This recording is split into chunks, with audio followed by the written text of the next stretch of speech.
I'm not afraid of everything. I'm afraid of very few things. Like what? Illness, death. Yeah.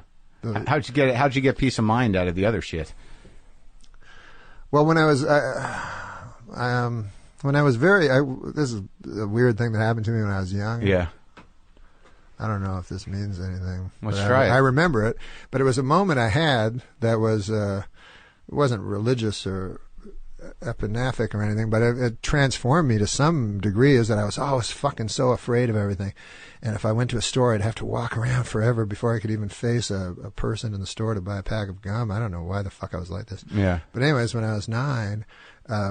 There was we lived in rural Ontario, and there was a blind friend of my dad's that I had to, he said, take him to the store. I was like, what the fuck? Like, I have to take this blind fucker? And I'm already shy and shit.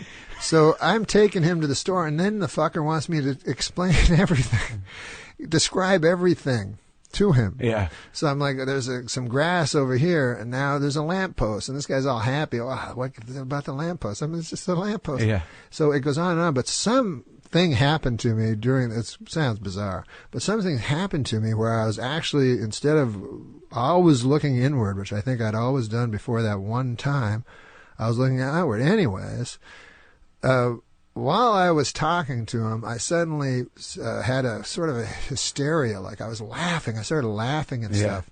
And I don't even know why I'm remembering this, but I started laughing about everything. And everything seemed like very, very funny to me. And then a couple of weeks later, I saw a homeless guy, and he was talking about, he started talking to me. Yeah. And he was talking to me about John D. Rockefeller. He's like, I was at John D. Rockefeller's funeral. Yeah. And all this shit. Yeah. And I was laughing at him and shit. And then he started laughing.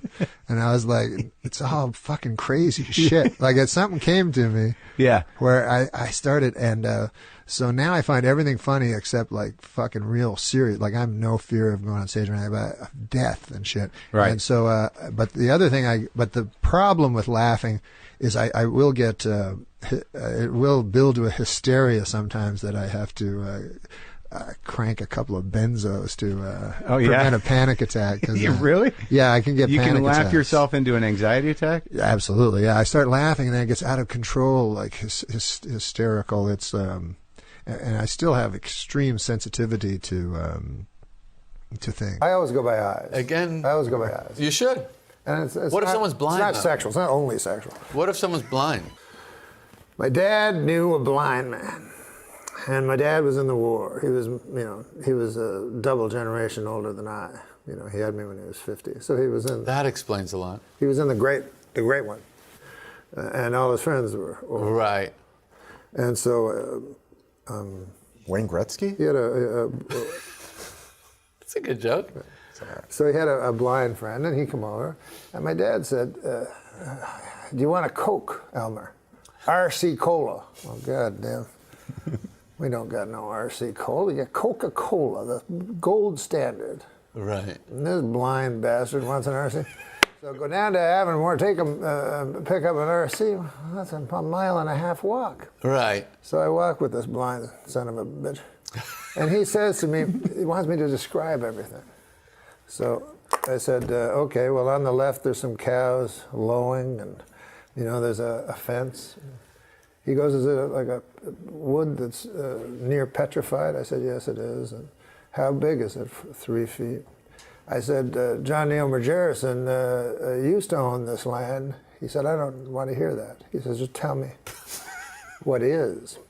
And so all of a sudden, I saw things as they were. Well, I was very young, but I'll never forget that. Because I had to see, for this blind man, I had to see and describe not my opinions, Right. So when I went by John Neil Margerison's house a half a quarter later, right, I didn't mention John Neil or anything. I just described the house, right, because that's all he wanted to see. And then I began to realize that life is what is, not what you think it is, or not even what it appears to be sometimes. Mm-hmm. But I think you would agree that your life or my life is just a series of facts, a series of incidents. It's not what you dream or hope or believe. It's what you do. I would say the exact opposite. What do you think it is? First of all, you mean to tell me this does not end with we suddenly realize, why the hell are we getting this blind man a different brand? That's not the punchline? Oh, no, there's no punchline. Oh, my God. I was definitely expecting it. being... Yeah, that was Didn't you see a million miles away? 1,000%. Why are we getting a different brand Coke for a blind man? That's not where we're going? Well, he didn't. His sense of taste was expanded. He doesn't drink it through his eyes. I guarantee you could fool a blind person with an off-brand Coke.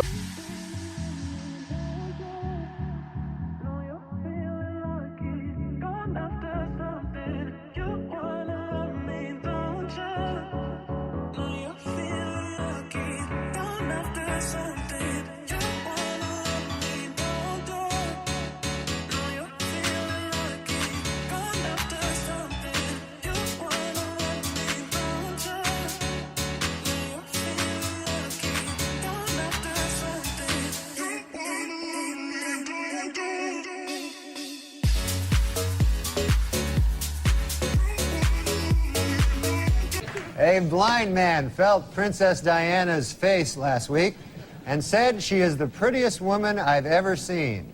He then picked up a toilet plunger and said, "Thank you for this royal scepter. I shall treasure it always."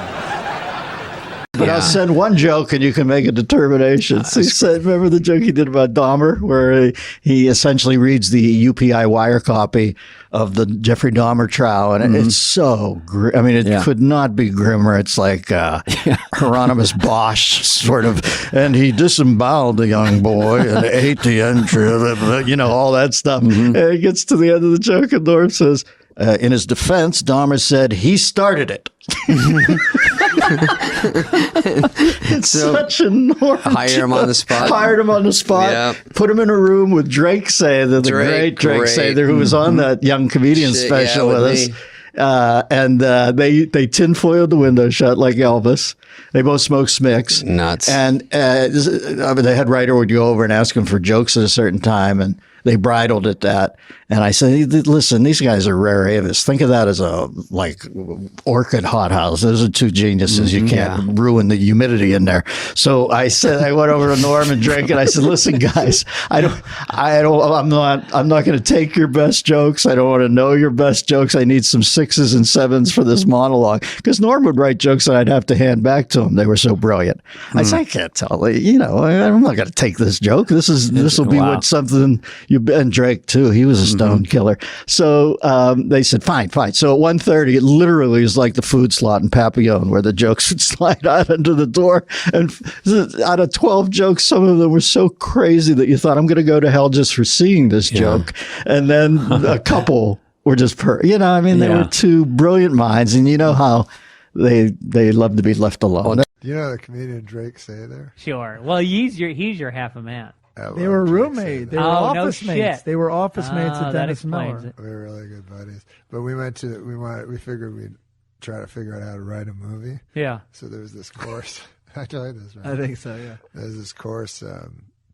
Robert McKee taught this course over 3 days at UCLA. He's like the most He's the hackiest, the worst. but the most famous. How to write in $3,000. Yeah, exactly. So it's 10 hours a day. So me and Drake we're fucking lost immediately, like an hour in. We don't know what the fuck anybody's talking about. But he started the thing, by saying, he said, it's all about story. He goes, we all know people, it doesn't matter the contents of the story, it's how you tell the story. We have all met great storytellers, and it doesn't matter what the story is. Like, because we've all met people, the worst thing could happen to them. Like their child could die, but they tell the story as nothing. Meanwhile, another woman could be telling a story about how she missed the bus that morning, and just captivate you, with all the details, and it'd be fascinating. So then for the whole rest of the 10 hours, Drake kept turning to him and he'd go, hey, Marjorie, I don't mean to be insensitive, but that story of your boy dying, bit of a yarner. I don't know if you've heard Mabel's story about getting on the bus this morning, but might pick up a few pointers. And then you just do different variations of it all day long.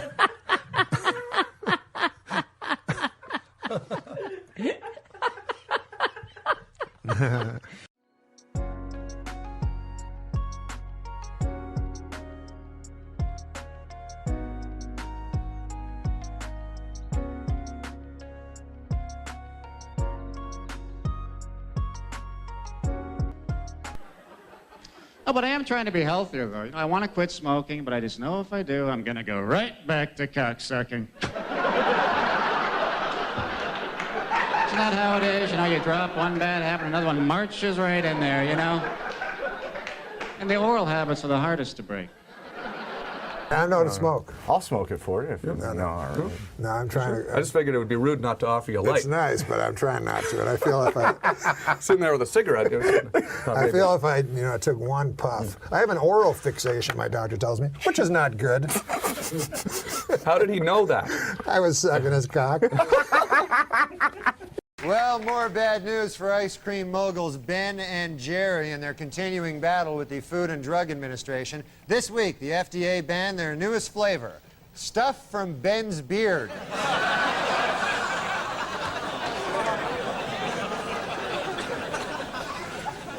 Meddling bureaucracy wrecking that. Well, bad news for ice cream moguls Ben and Jerry. This week, the Food and Drug Administration banned their newest flavor, Ben's back hair.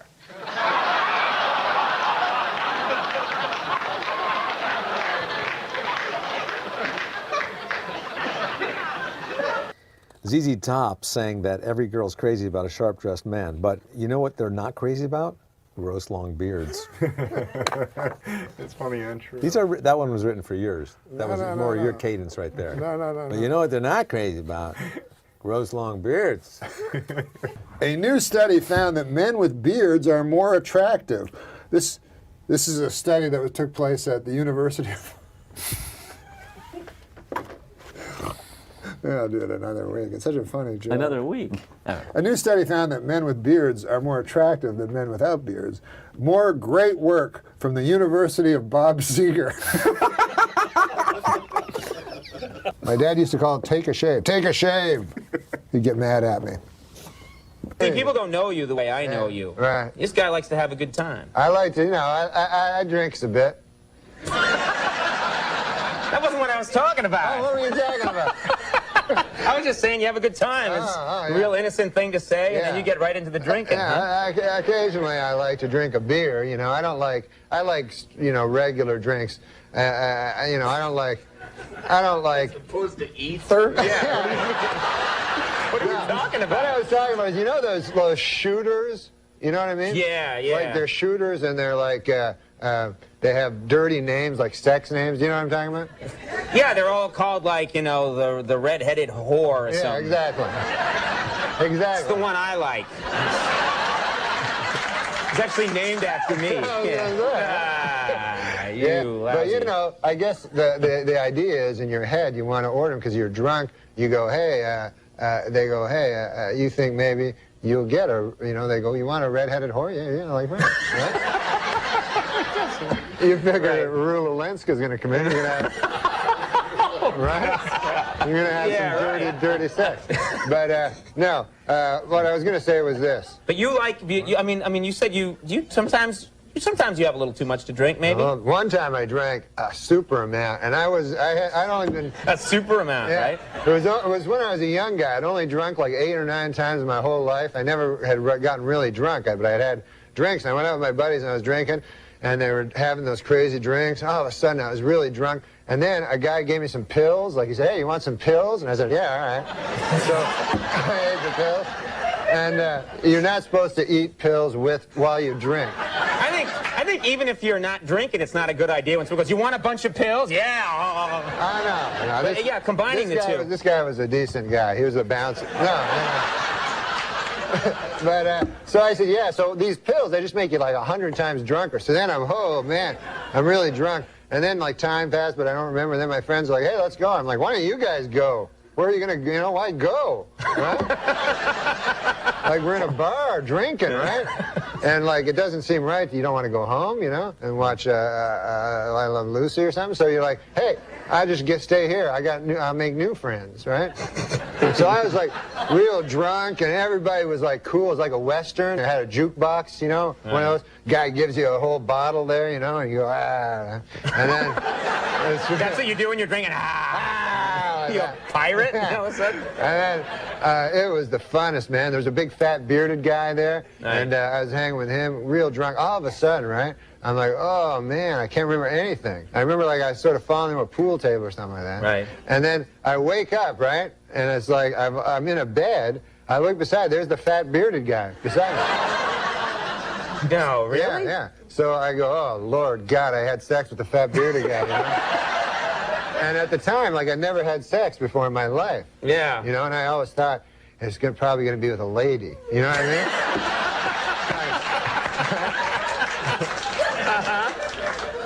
So then I looked over, and the weird thing was, instead of us being in the same bed, he's in a separate bed, right? Like, we have two separate it's beds. like twin beds. Twin beds. So then I'm like, wait a minute, now this is weird, because...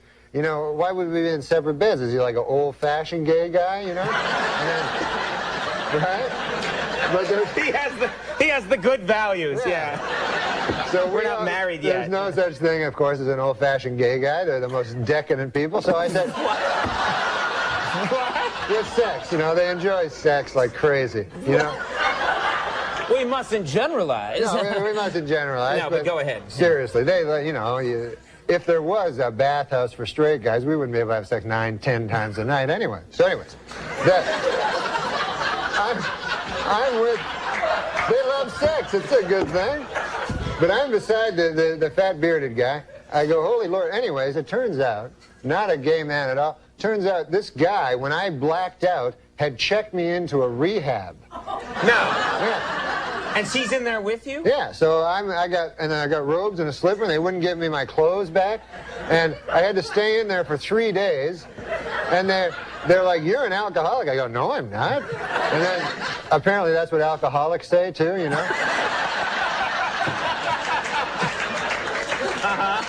So then for 3 days I had to stay there. I had to go to AA meetings, and I'd only been drunk like 9 times, right? So they're like, what's your worst one? I go, I guess the 9th one was bad, you know? Right. That was, and when did you hit bottom? I said, I don't know. The cool part of it was the girls all get up, right? And all their stories are all the same. Whenever they hit bottom, every story is the same. They're like, oh, when I hit bottom, you know, I a guy for a drink, you know? And you're like, oh. You know, every guy.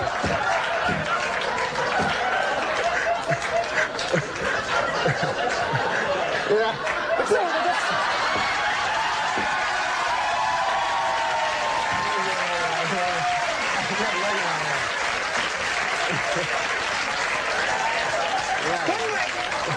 Couldn't we just take them out of the studio for the Norm part and then bring them back?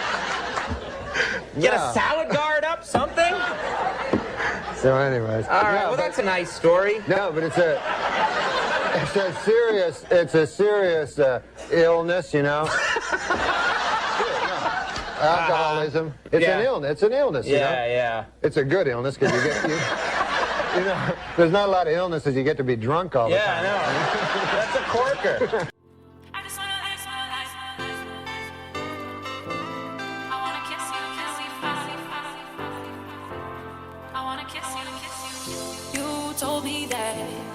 We should go our separate ways, but... People magazine, Johnny Depp, sexiest man alive, huh?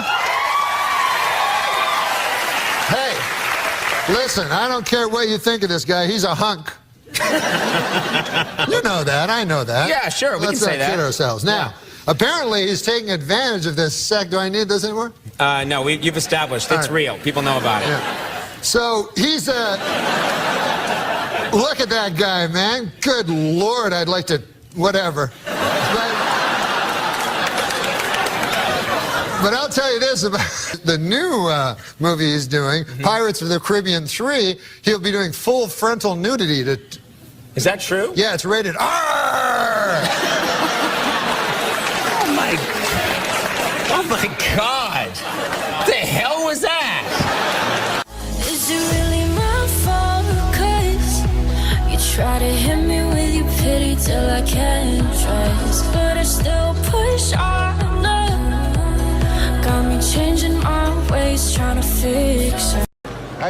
earlier tonight, I took a cab to the theater, folks. And I don't know if you've ever been in these New York City cabs, but I got one of those cabbies, couldn't speak English, you know. Saw his name there on the dash. I couldn't even pronounce it. I think it was something like Hideki Arabu. Something like that.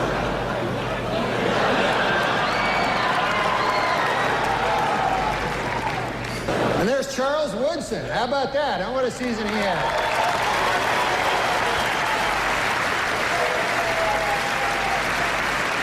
Great, man. He became the first defensive player to win the Heisman Trophy. And congratulations, Charles. That is something that no one can ever take away from you. Unless you kill your wife and a waiter, in which case, all bets are off.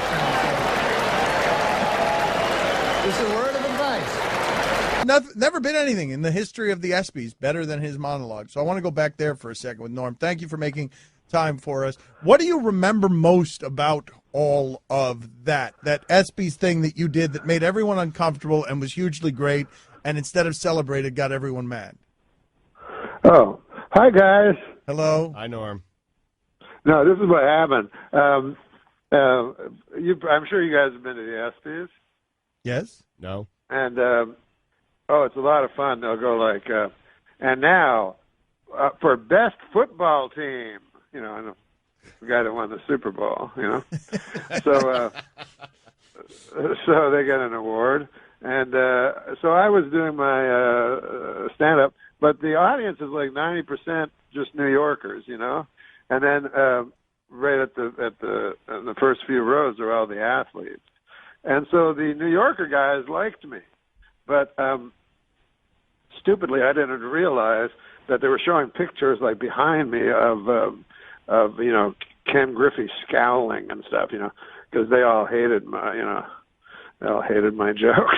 John Elway was mad. Did you actually say why the long face to John Elway? I was against that joke. That was Will Ferrell. He said, "Get some teeth" or something like that. I don't know what he said. Why the long face? I did say, but that's okay.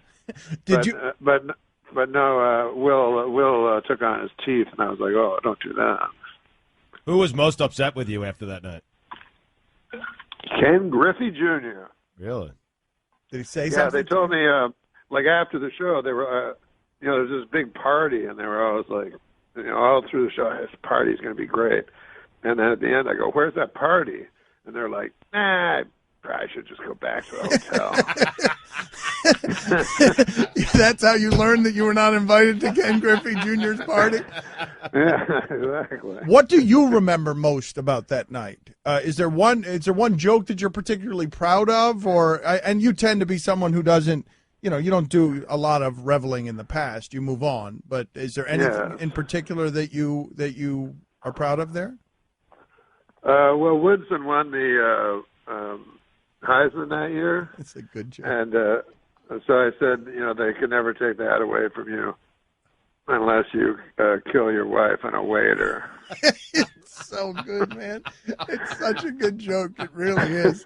Were people mad at the ESPYs? I find that 8-minute stretch you did as one of the greatest things ever. I mean, the look on Well, people. they were mad, yeah. But They I were didn't realize so it. uncomfortable. I didn't realize it at the time because, like, the ESPYs, like, it's in Radio City Music Hall, so 95% of the audience is just New Yorkers. And then right in the front, it's 4 rows or something, are all the athletes, Like right? Dean Smith is giving you like that tisk, how dare you? Who the hell is this guy? I know, but me, like an idiot, I never saw that because I didn't have monitors or anything. So I was doing well in the room because it was like the New York audience. You can't really see out. But then when I later saw it on TV, it would just cut to scowling black athletes. The O.J. Simpson joke at the end. Ken Griffey Jr. didn't care for it. I remember that. Really? Yeah. Did people come up to you afterwards, like the O.J. stuff, and you know when you were making fun of Tiger Woods? I mean, did people come up afterwards and like confront you or just say anything, or did you? Well, Ken Griffey was really mad for some reason. I don't really know why. And he was like, yeah, that was really funny, man, really funny, like real sarcastic and everything. And then I said, hey, man, listen, I just want to tell you one thing. I go, there's never going to be a guy, never going to be a player like your dad. That guy was the best. There'll never be anybody close to that guy. What did he say? He just looked at him. He didn't know what to do because What are you going to do? Go, my dad? You know?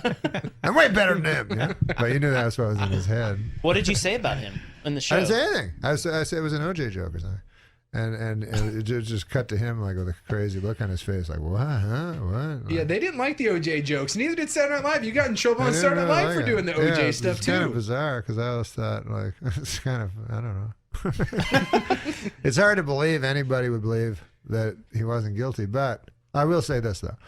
Like, because every black guy I knew, like, would go, like, I go, you think he's really innocent? And they go, yeah, kind of, you know, but you could tell, like, they, maybe not, but they were just backing him up. So, but then I was like, that's weird. But then I understood it later because when Robert Blake killed his wife, or allegedly did, I loved Beretta. You're like, oh, yeah, so I was like, I don't care. I just want him to. I don't really care. I don't know who this lady is. Like, but it'd be cool to have. I don't want Beretta to go to jail. I don't know. So that's the white man's equivalent of O.J. Simpson is Beretta. Beretta with the cockatoo and stuff. You can take that to the bank, right? Wasn't that the greatest movie? Remember when you were a kid watching Beretta and like all the other cop shows, like the were Equalizer and things like that. Yeah, then you see Beretta be like, just Martin Scorsese's TV show. It's all gritty and. It's a great name for a TV show too. What? Beretta.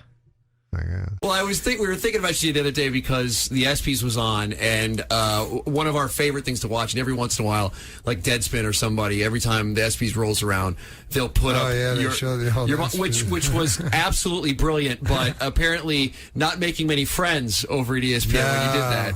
They won't have me back as an ESPY host. What did they say to you after it was done? No, they didn't say anything. They didn't say anything. That's not good. Did anyone handle it poorly? Like any of the athletes? Did they? Because you would figure that you go, all right, I'm getting my balls busted a little bit, but this is what this event is all about, and he's a comedian. Because is there anyone who takes themselves more seriously than athletes? No, I didn't even stupidly. I didn't even know it was going that bad, and then it went great. It was by the way, it was hysterical. Yeah, the audience liked it. The New Yorkers, people liked it. Yeah. The only people that didn't like it are those idiots that started the stupid ESPY Awards in the first place. So it wasn't a studio crowd pleasing effect. It was never aimed at the studio audience. You know, it was always aimed just directly at me. I just what I knew was funny. Last week on Larry King Live, Marlon Brando made the shocking statement that Hollywood is, quote, run by Jews. In response, outraged Jewish organizations made it snow in New York in April.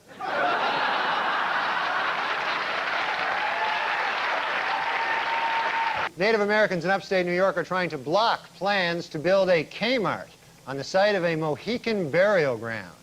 In addition, they were upset to learn that sales at this particular Kmart will be announced, "Attention Kmart savages." 3 years ago, an 11-year-old British schoolgirl put a message in a bottle and tossed it into the Atlantic Ocean. Well, this week, she was astounded to receive a reply from halfway around the world. Sadly, the reply read, "You're 11, what are you wearing?" While in the hospital, Michael Jackson had his room specially decorated with 2 huge photos of Shirley Temple. But don't get the wrong idea here. Michael Jackson is a homosexual pedophile. He is...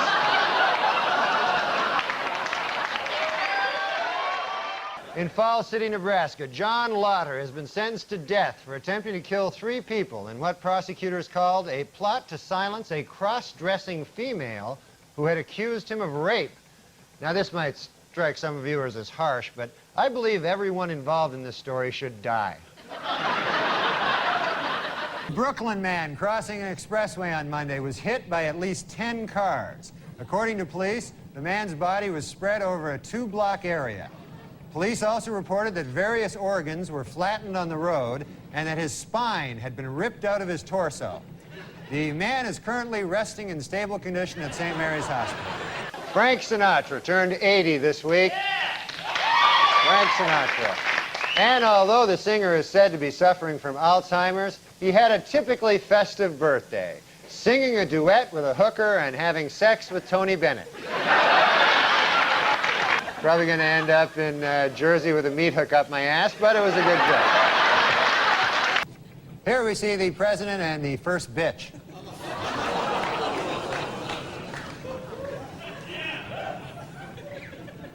Hey, slow down, you bitch. Let me catch up.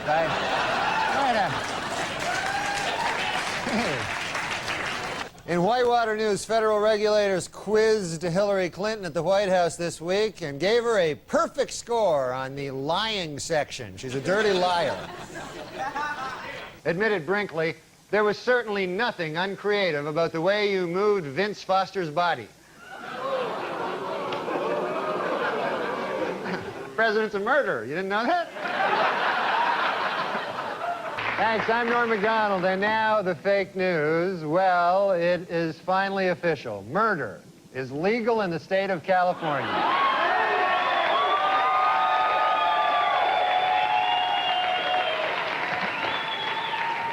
A down-and-out O.J. Simpson, depressed that all of his money-making ideas have failed, has decided to go back to doing what he does best, killing people.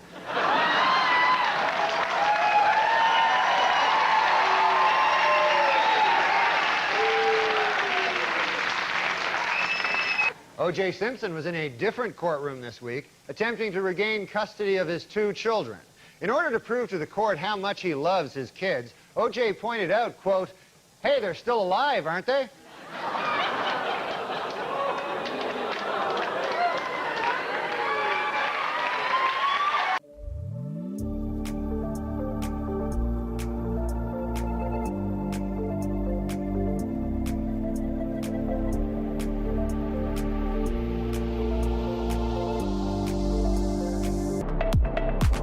Women would be more likely to vote if they could send in ballots by mail or if polls were open longer.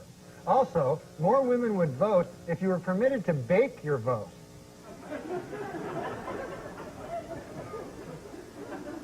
They like to bake.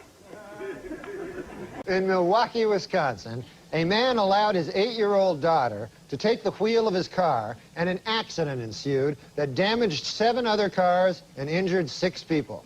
Which once again proves my theory, women can't drive.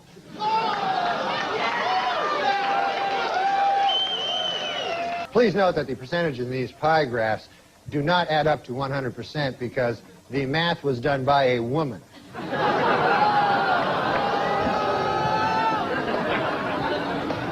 For those of you hissing at that joke, it should be noted that that joke was written by a woman. So, no, I'm just kidding. We don't hire women.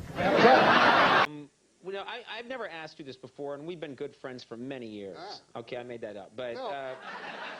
We haven't? No, we're friends. We're good friends, but I don't know what your... MacDonald, is that Irish? Is that Scottish? What's your ethnic background? My ethnic background is Polish. Are you really Polish?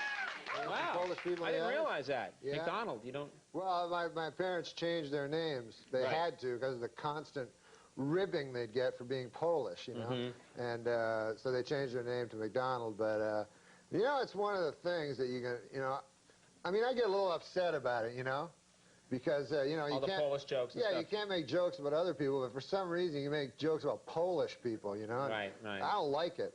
Right. You shouldn't. That sounds bad, yeah. I mean, I had an experience, you know.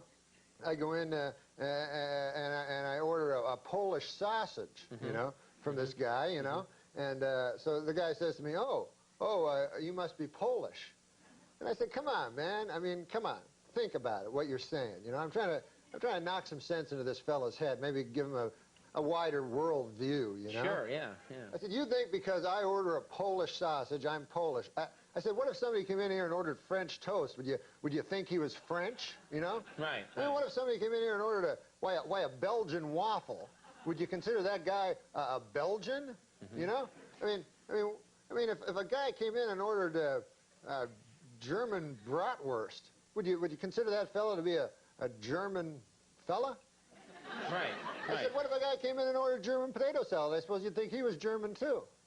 Yeah? Yeah. You know, what if a guy... Wow, you talked to this guy for a while. I'm telling you, man. With racist, you have to get through You have to them. really get it into their head. Right. I said, if a guy came in and he ordered a Cuban hamburger, are you going to assume he's a Cuban? Right. I said, I think it is absolutely ridiculous that just because I come in here, I order a Polish sausage, why would you jump to the fact that I'm Polish? Right. And the guy says to me, well, first of all, it's a hardware store.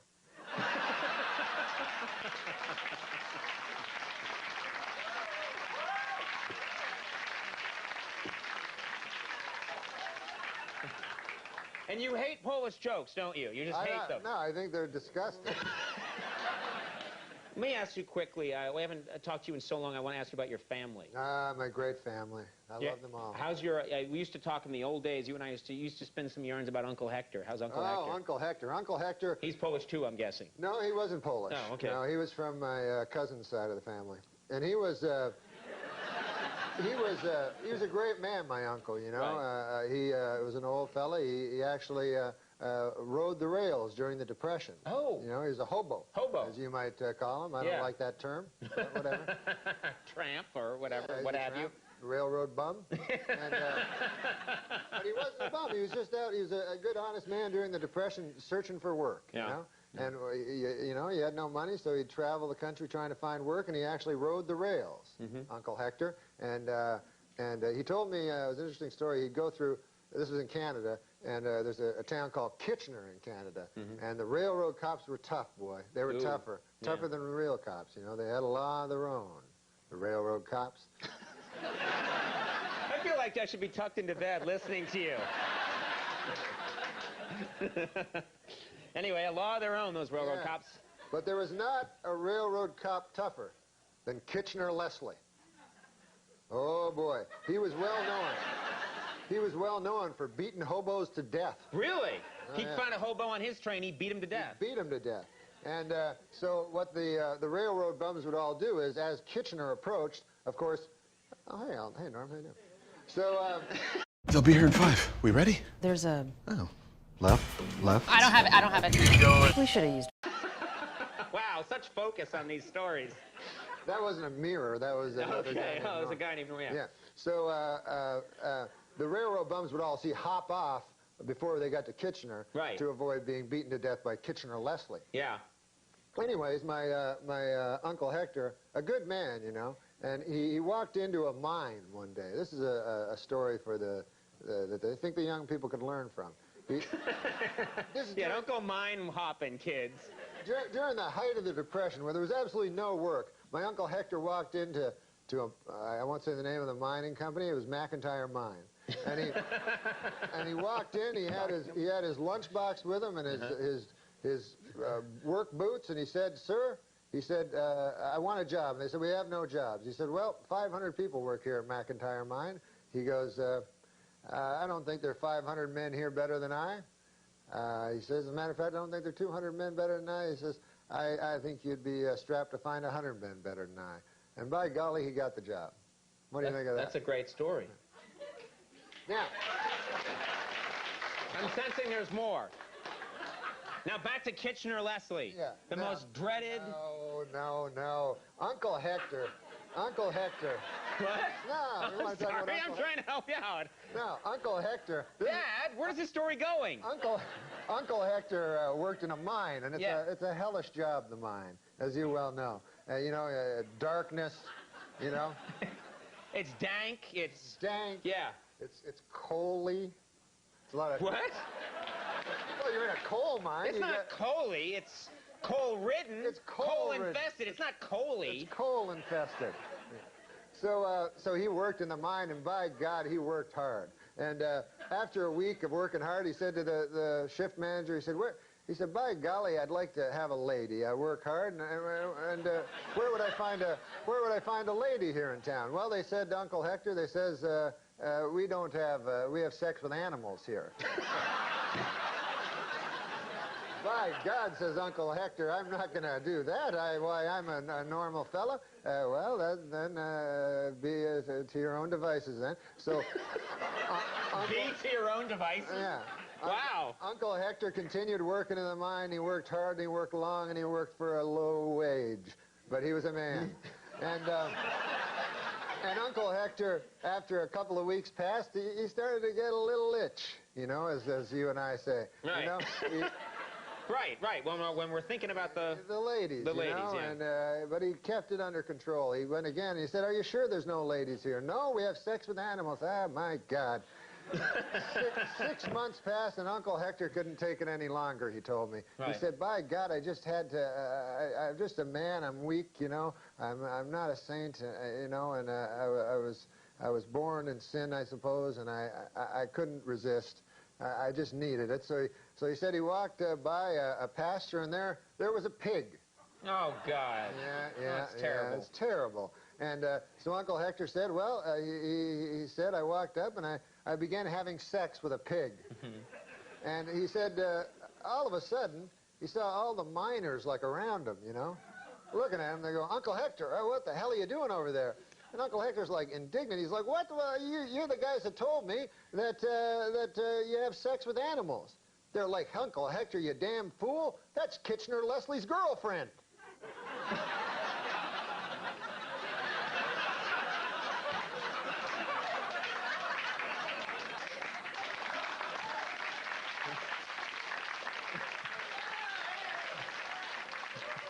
Of all the animals. All the animals to have sex with. You don't want to have sex And not with Kitchener Leslie's pig. No, that's terrible. Not Kitchener Leslie's pig. Kitchener Leslie's lady. Oh, yeah.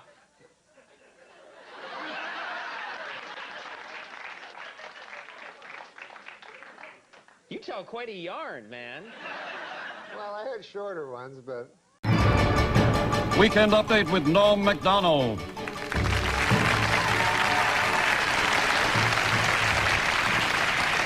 Thank you.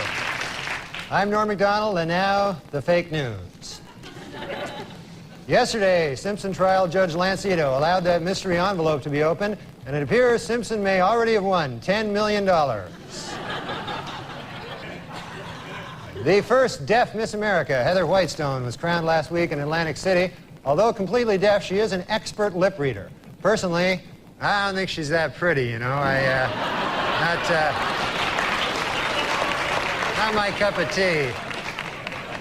Well, David Hasselhoff is a huge rock star in Germany, where his latest album sold 5 million copies this week, which once again proves my theory: Germans love David Hasselhoff.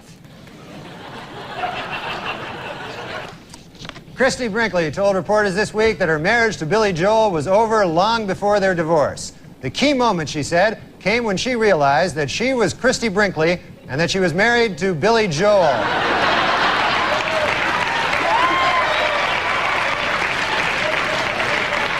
And in a related story, this week marked the 5,000th performance of the Broadway musical Cats. It also marked the 5,000th time a guy turned to his wife and said, "What the hell is this?"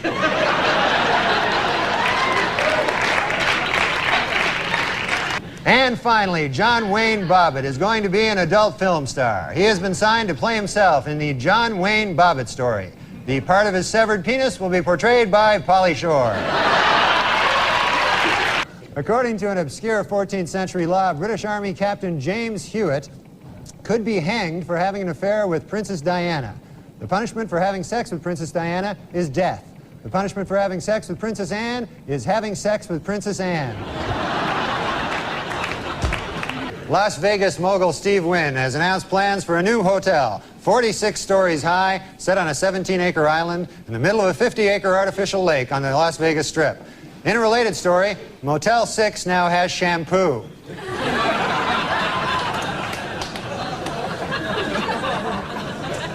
Well, a beef-flavored water for dog hit stores this week, and dogs are eagerly anticipating the arrival next month of the newest water flavor, other dogs' asses.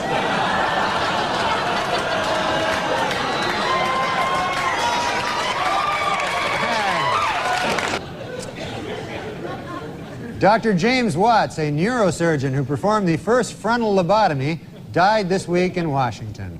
If you recall, a lobotomy involves drilling holes in the skull and then inserting and rotating a knife to destroy brain cells. What a genius. He'll be missed. Former First Lady Nancy Reagan reports that her husband has been relaxing at their ranch, riding horses and chopping wood. Sadly, eyewitnesses report that he was actually riding wood and chopping horses.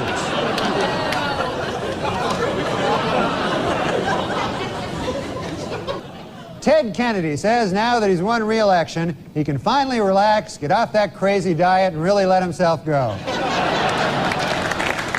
Yeah, Ricky Lake, you know, she really is an animal lover, though. She has 3 cats, 2 dogs, and a big ass that follows her around everywhere.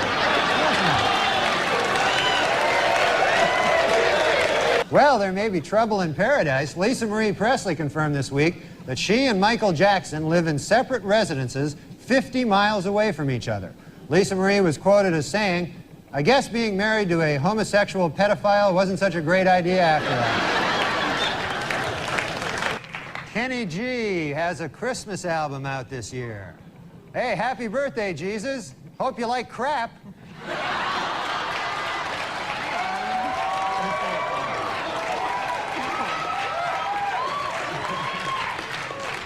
Well, a study this week reports seafood is good for you unless it's fried. Yet another groundbreaking story from the pages of the medical journal, Duh.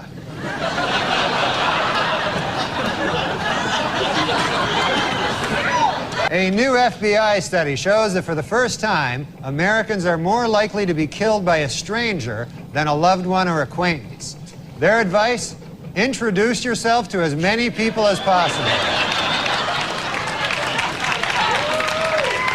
A sheepdog carrying $250,000 worth of cocaine in its stomach was found at JFK Airport earlier this week. A customs agent got suspicious when he saw 2 airline employees taking turns sniffing the dog's ass.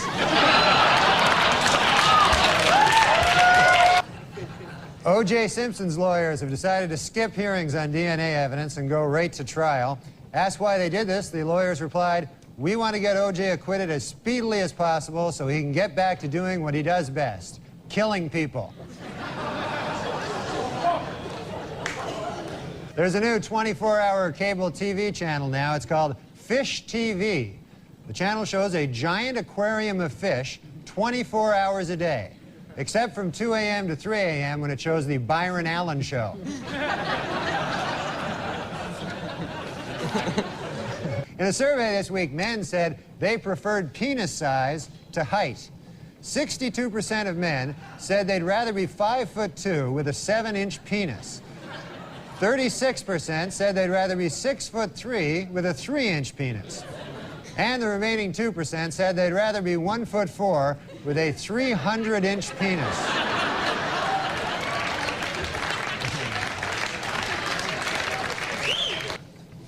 Here we see the president and the first bitch.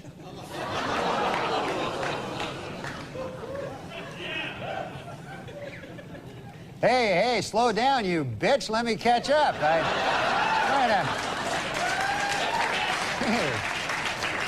A 51-year-old cosmonaut set a world space endurance record this week after spending 367 days aboard the Russian space station Mir. And also, as a side note, he also smashed his own masturbation record.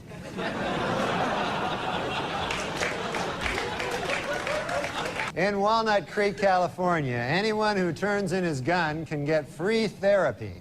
And anyone who doesn't turn in his gun can get free anything.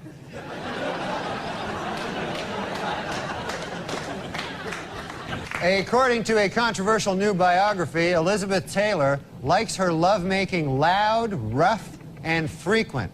Coincidentally, that's also how she likes to eat. Well, it's official. There you go. Michael Jordan is leaving baseball to return to basketball. It is unclear whether the media will now refer to him by his old basketball nickname, Air Jordan, or his more recent baseball nickname, Senior Crappy. Newlyweds Tommy Lee and Pamela Anderson had their first argument this week. He wants kids, while she wants fake kids.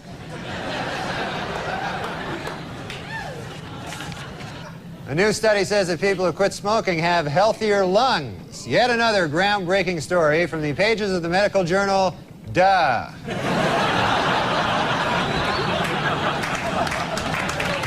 And in court this week, Cato Kalin testified that O.J. Simpson did not appear angry before or after the period of his wife's murder. But Kalin admitted he could have been a touch edgy while he was actually murdering her. Might have been a... Leona Helmsley fired a maid this week for stealing her Victoria's Secret lingerie. And you think she looks hot here, huh? Imagine, if you would, with the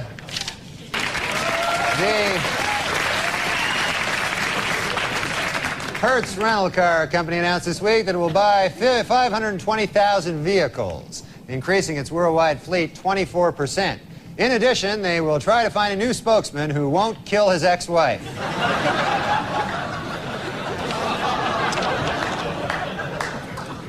And finally, the Diamond Council of America advises that men spend 2 months' salary on an engagement ring, while the American Housing Company suggests that you spend 25% of your salary on rent.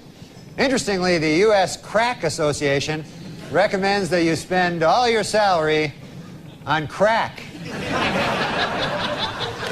In medical news this week, scientists report there may soon be a vaccine for drug addicts, which completely eliminates the craving for cocaine. They caution, however, that the vaccine is extremely dangerous, highly addictive, and costs $10,000 a gram. This week at the O.J. Simpson trial, the infamous bloody glove was finally introduced into evidence, and O.J. didn't help his case any by blurting out, "There it is, I've been looking all over for that thing."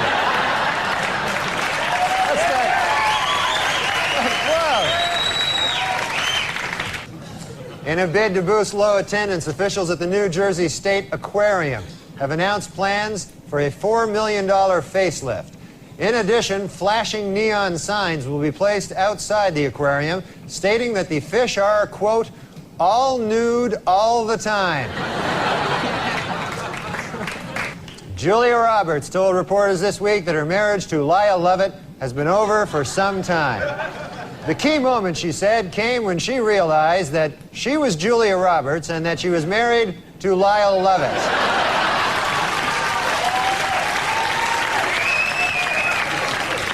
Last week, Duchess of York Sarah Ferguson visited the Big Apple and showed off her 14-pound weight loss. Hopefully, this will not interfere with her official duties of sitting on her fat ass all day long. Well, singer Willie Nelson, who was arrested recently in Texas for marijuana possession, saw the charges against him drop this week. A judge ruled the arrest had been illegal because police didn't have probable cause to search his car for pot. How about the fact he's Willie Nelson? Well, the magazine POV came out this week with a list of the best and worst jobs to have in the next century. Their 3 best were, in this order, multimedia software designer, management consultant, and interactive advertising executive. While their worst, for the 3rd year in a row, crack whore. Dismissed Simpson juror Jeanette Harris revealed in interviews this week that the jury is torn by dissension and is already divided into 2 camps, those who think he is guilty and those who are really, really stupid.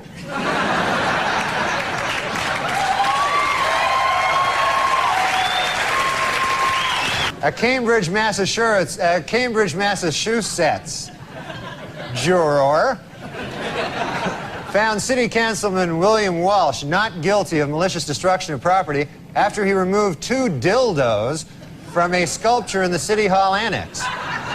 Walsh's defense was that he was walking by, saw them, and said to himself, "Hey, free dildos." Look at there. Well, Premiere Magazine's list of the 100 most powerful people in Hollywood hit the newsstands this month.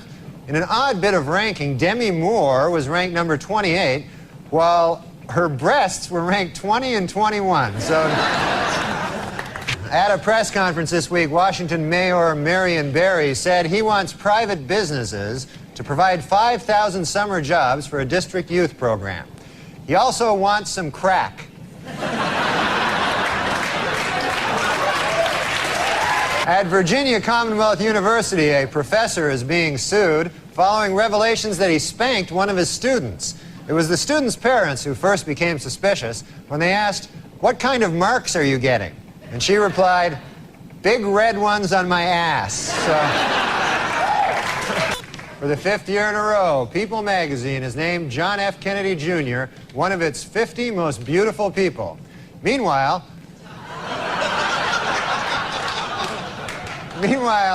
Big Red Nose magazine has named Ted Kennedy one of its 50 faces most ravaged by drink. Well, in Buffalo, Wyoming, a truck jackknifed this week, spilling hundreds of sticks of dynamite on the I-90 interstate, though officials noted that there is absolutely no danger as long as you're protected by magic. Yeah, I wish I was protected by magic. All right. In stock market news this week, April's 3 biggest losers were Cantab Pharmaceuticals, Champion Enterprises, and Crapco, which manufactures crap. And also crap-related items, most recently Mariah Carey's Christmas album.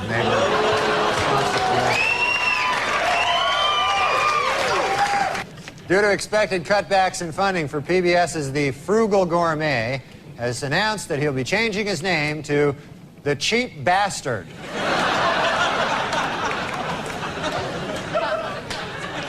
Well, in a questionable move by the defense team this week, O.J. Simpson demonstrated how to stab 2 people at the same time.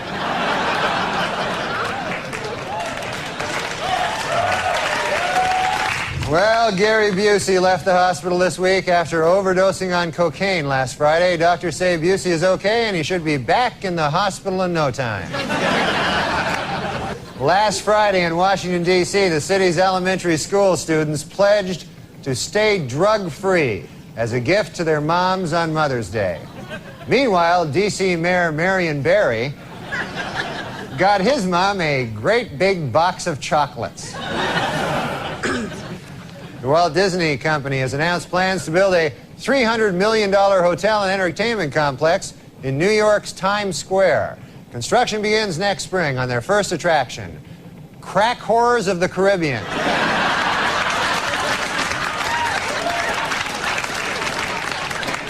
The American Academy of Pediatrics has released an updated list of unsafe baby products. Topping the list this year is the really, really, really, really high chair.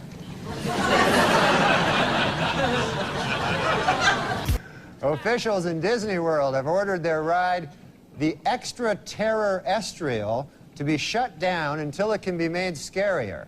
When the attraction reopens in 2 weeks, it will be exactly the same, but missing 6 bolts. The United Paramount Network's new show, Star Trek Voyager, finished in first place Monday night with a 14.7 rating. For those of you who don't know, 1 rating point is equal to 950,000 nerds. In his book, O.J. Simpson says that he would have taken a bullet or stood in front of a train for Nicole. Man, I'm going to tell you, that is some bad luck when the one guy who would have died for you kills you. That's probably... You don't get worse luck than that. Taco Bell this week introduced a new light menu, as well as a new slogan, half the fat, but still tastes like crap. OJ's pal Al Cowlings now has a 1-900 number. For $2.99 a minute, Cowlings will tell callers that OJ is innocent. And for $3.99 a minute, he'll try to do it without laughing. And now a correction to a story we ran last week. Prince Charles is actually the one in the middle. So we apologize for that. 130 years after the Civil War, the state of Mississippi has finally voted to abolish slavery. Representatives say they would have liked to have done it sooner, but they were delayed due to some awfully big cotton crops. They had some kind of big cotton thing. All right.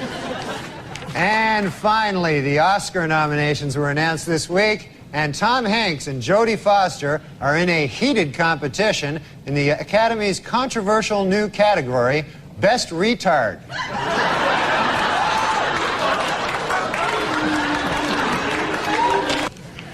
Well, there's good news this week from strife-torn Ireland, where a historic peace agreement has just been signed. Gee, I wonder if anyone will celebrate by drinking. New medical research shows that men and women have different food cravings. Men preferring meat and women preferring sweets. Scientists trace this back to caveman days, when men had to go out and hunt for food while women sat on their fat asses eating chocolates.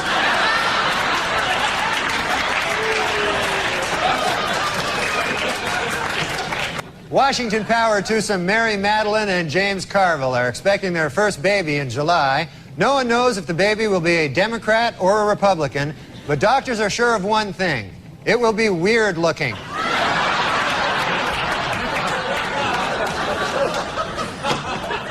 This was Colin Ferguson's first week in prison. Ferguson has reportedly dismissed his cellmate, and from now on he will be acting as his own bitch.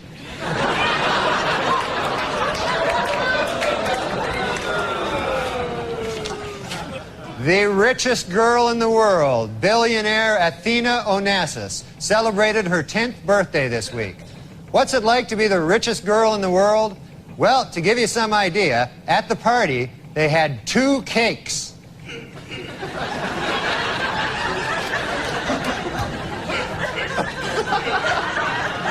Due to a change in policy, Amtrak employees will no longer be able to kick homeless people out of Penn Station based on the way they look. From now on, they will have to go solely on urine stench. Some teenagers are snorting or injecting Ritalin, a drug prescribed to treat attention deficit disorder in children. Drug abuse experts warn that Ritalin can cause accelerated blood pressure, along with enhanced mental alertness, a surge of energy, and an increased sense of self-confidence. And remember, kids, those are bad things. If I could say one thing about the real heroes of the country, which I believe are the teachers, you know?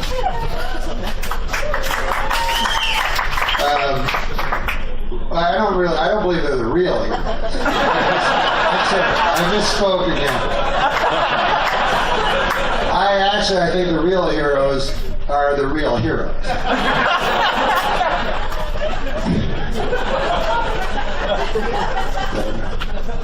Teachers, they get good press because people often say to me, you know who the real heroes are? I go, are they the real heroes? They go, no. I go, oh, they're the teachers. It's counterintuitive that it doesn't seem like a heroic job, but yes.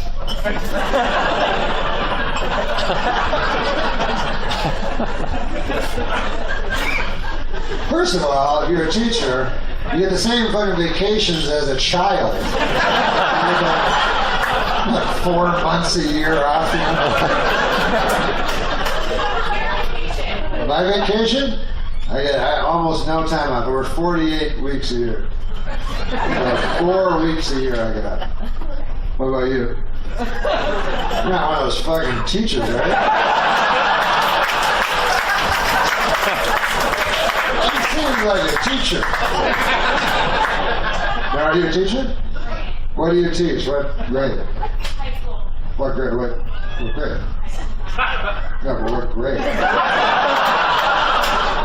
Not so easy when it's the other way around.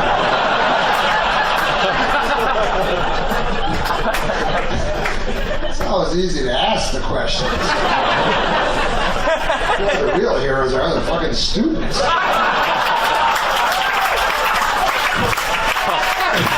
I actually have to answer the question. Now, what grade do you teach? 9 through 12. So you need a grade 13 education.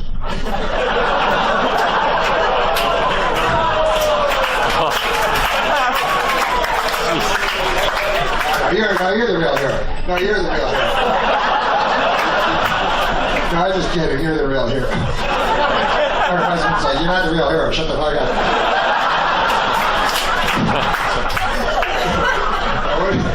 I know, it's a fun thing to say. But what do you do?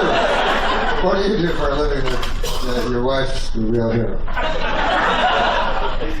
What? You know you're not the actual real hero, don't you? You look obsessed. Did you see how upset she is? So you actually feel you're the real hero? See, I think you've disqualified yourself a little. Because I believe real heroes don't think they are.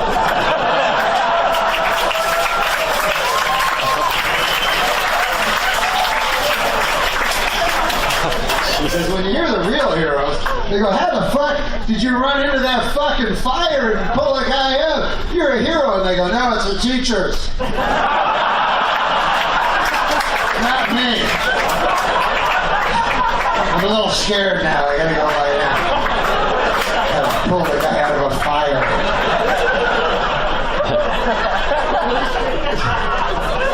That's a good job. Come on. Everybody's shorter than you. Are you gonna work it? You have to do whatever the fuck you said. No, I'm sorry. What did you say? What? Oh.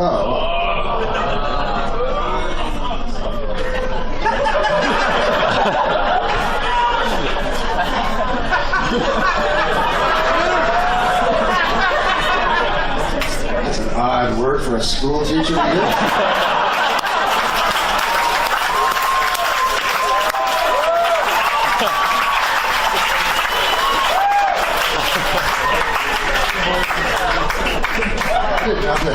People that were teaching our young children were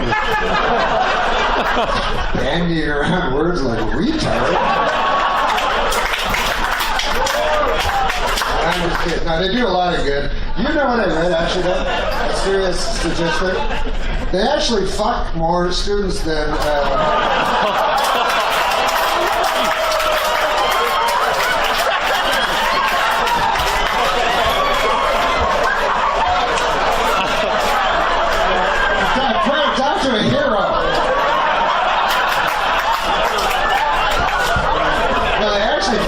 students, if you can believe this, than priests. You know how priests...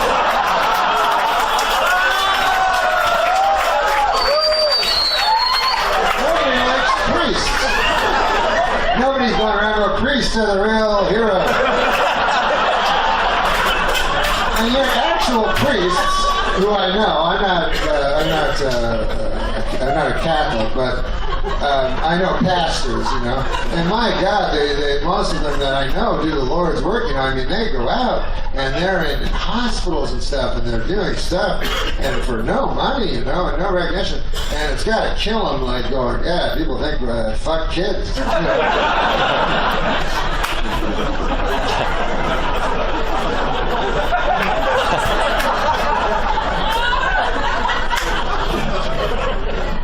Like, if I was a priest, man, I just let it be known. Like, I do a TV commercial. I go, hey, listen, I'm Father Norm here. Come on down to my church. I won't fuck your kid. I'll tell you that. That's the first thing I promise you. I'll tell you a little something about myself. I'm Father Norm, as I've told you, and 20 years or so ago, I took a vow of chastity. Now, what that means is I cannot have sex with a lady, you know? Now, that's tough, because I like ladies, and especially the ones, you ever see those ones where they press their tits together, kind of, they got a little cleavage on, but they look kind of hoary, but it looks like they don't know they're whores. Anyway, that's my type. Everybody has their own type. The point is, I don't even fuck them, let alone a child, for God's sake. Why would I want to fuck a child? So anyways, go down to Father Norm's. I will not fuck your kid. And you can leave your big-titted whore wife at home. I don't need that fucking woman hanging around asking me questions all the time. It's jumpy. You gotta admit, though, the guy that put that flag in the Iwo Jima, he's close.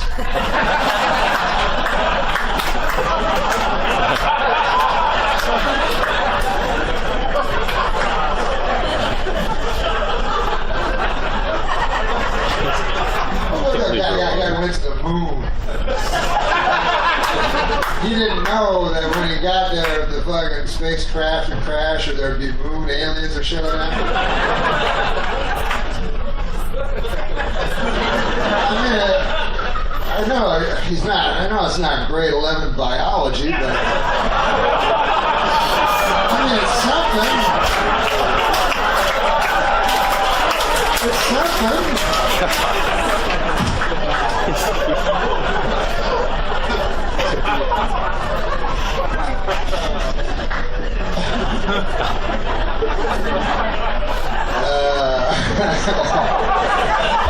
Imagine any fucking other fucking job, you know, you go, hey, I'm the civil servant, I'm a hero, you know, you're fucking retarded, but a teacher,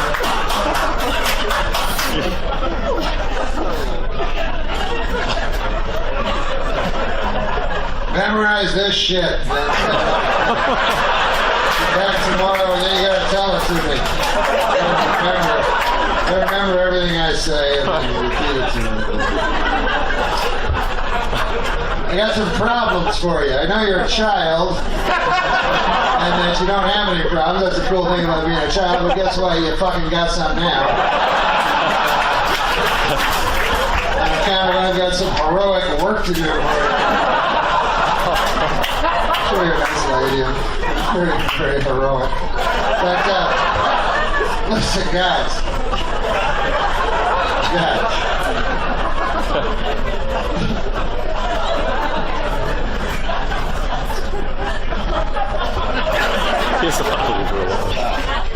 In science, do you teach Newton? Isaac Newton? You know, what are you, retard? Isaac Newton? There's kind of a...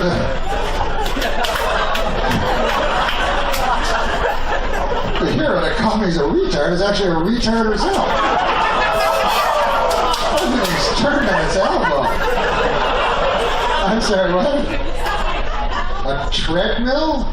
Have I seen one? Wait, I don't even get it. It's not good when people are groaning and I don't understand it. No, have I ever seen a treadmill? Yes, of course. You mean the things you walk on? Yeah, I've seen it millions of times.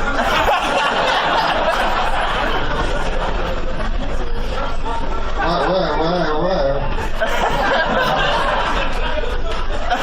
Maybe I am a retard. Yeah, you walk on them.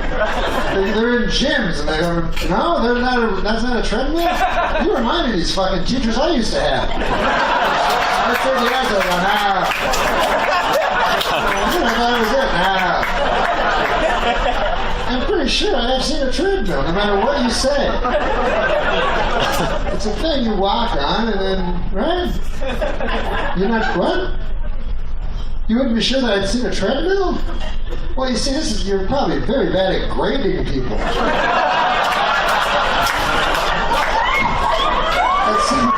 At some point, when you ask a student a question, and they give you an answer, you have to take them on faith. Well, there'd be no motive for me to lie about that question.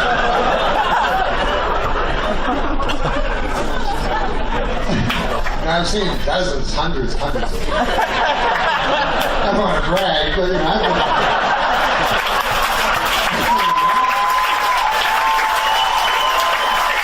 I've been around. I've seen fire and I've seen rain. I've seen treadmills you wouldn't understand. Baby, I don't think I'll ever see you. Judge Lance Ito this week barred all potential jurors from reading Faye Resnick's controversial new book, Nicole Brown Simpson, Diary of a Life Interrupted. The judge also barred them from reading Faye Resnick's other new book entitled Judge Lance Ito is a Big Fruit. And now it's time for Weekend Update's movie reviews. This week I saw Interview with the Vampire. And here's my review. Not gay enough.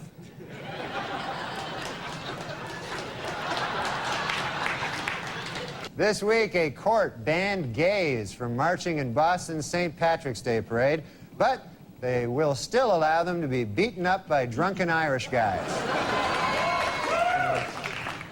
I'm afraid to know what you're applauding at there. Okay. Meanwhile, Elton John continues to deny rumors that he is engaged to his tennis racket.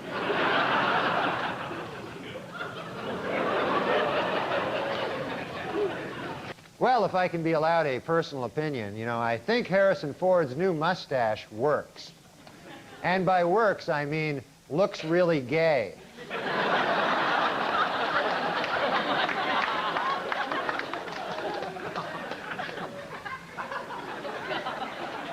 In overseas news, an attempt to lift the ban on gays serving in the British Armed Forces has been defeated in Parliament. This raises a difficult legal question.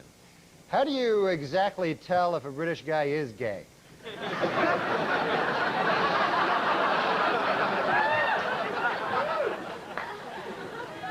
In an interview in this month's Vanity Fair, actor Tom Cruise attempts to end once and for all rumors that he is gay.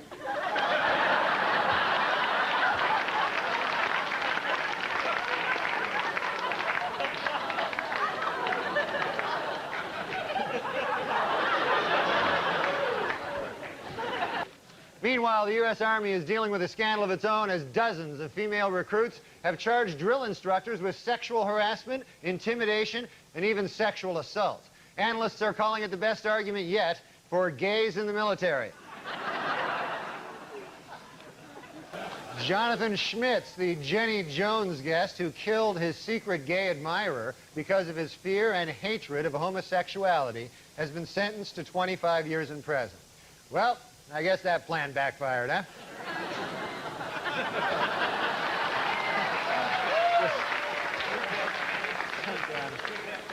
And it's been reported that Keanu Reeves is engaged to actress Amanda Decadina. Asked to comment, Keanu said, "What? I thought I was gay. I'd always heard I was gay. Beginning in March, DC Comics will change Superman's traditional red and blue costume to a new form-fitting bodysuit. The problem with the old costume? Not gay enough.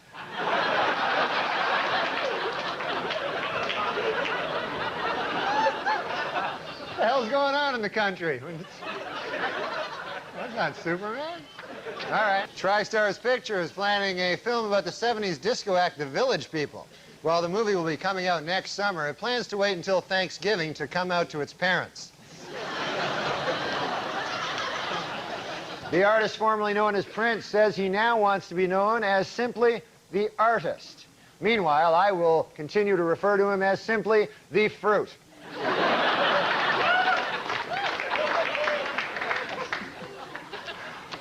In other music news, several major acts are on tour this month, including the Counting Crows, Metallica, and the Fruit. A study on weight loss revealed this week that women who participate in a weekly diet program lost 50% more weight, snacked less, and bought more fruits and vegetables than women in general, which just goes to prove my new theory: Richard Simmons is gay.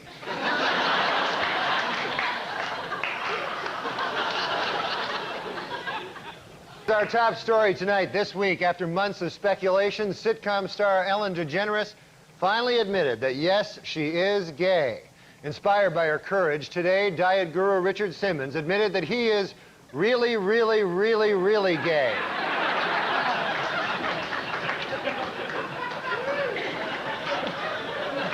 And the other big thing I read the newspapers, I also read the magazines, you know? The periodicals. Yeah, the periodicals. Yeah. And I was reading, I don't know if you read the cover of Time magazine, but they got the cover this week is a lady saying, I'm gay. Yeah. It's Ellen DeGeneres, Yeah. I think. Yeah. Yeah. But that's got to be a slow news week, a lady saying she's gay. That's a big story. I guess. Yeah. And, but it's brave of her, though. You know, it's brave. Yeah. It's brave Takes of her. a great deal of personal courage. Yeah. And I'll tell you what, I read just this morning that Richard Simmons now, to take it even further, he now is making a statement that he's really, really, really gay. That's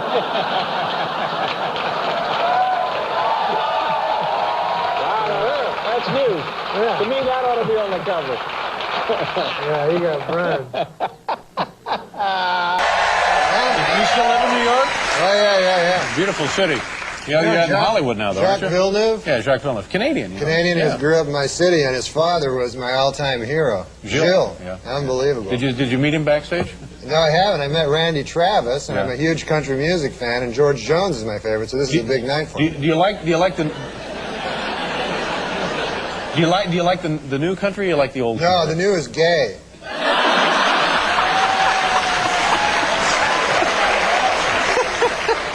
Oh, hell yeah. You know, I don't want to tell you how to do your business, but you got a suit on. I should have a tie. What, would it kill you to wear a tie? You know, just come on, make me feel better. No, you know what happened is I had a tie, and on the way here, a dirty homeless bum stole it. No, it didn't happen. No, you look like you're in town on a convention and have decided to go nuts. What? I was in an elevator, you know, in this hotel, and there were these two Shriners, you know, and so I guess, I don't know, I thought, do I look like a gay guy or something? Because I'm in this, What do you want to look like, Norm? What are you trying to look like? I want to look like a guy that would not be on Cunanan's hit list. So I was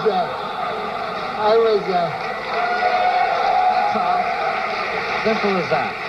But I'm on this elevator, you know, and there's these three Shriner guys, you know, the Shriners, they wear the hats. Funny hats. And so they were going, hey, how you doing there, fella? You know, so I go, I'm all right. But I'm wearing this suit, you know, because I'm at this hotel. And so then they go, yeah, he goes, hey, they go, later on tonight, we got a party going on up in our room.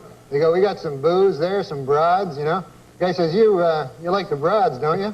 Yeah? So I go, yeah, no, I like the broads, you know. He goes, oh, yeah, no, I know, I wasn't saying anything. I just see by your suit there, I thought maybe you were kind of a how do you do. How do you do? What the hell does that mean? That's a gay man. Oh.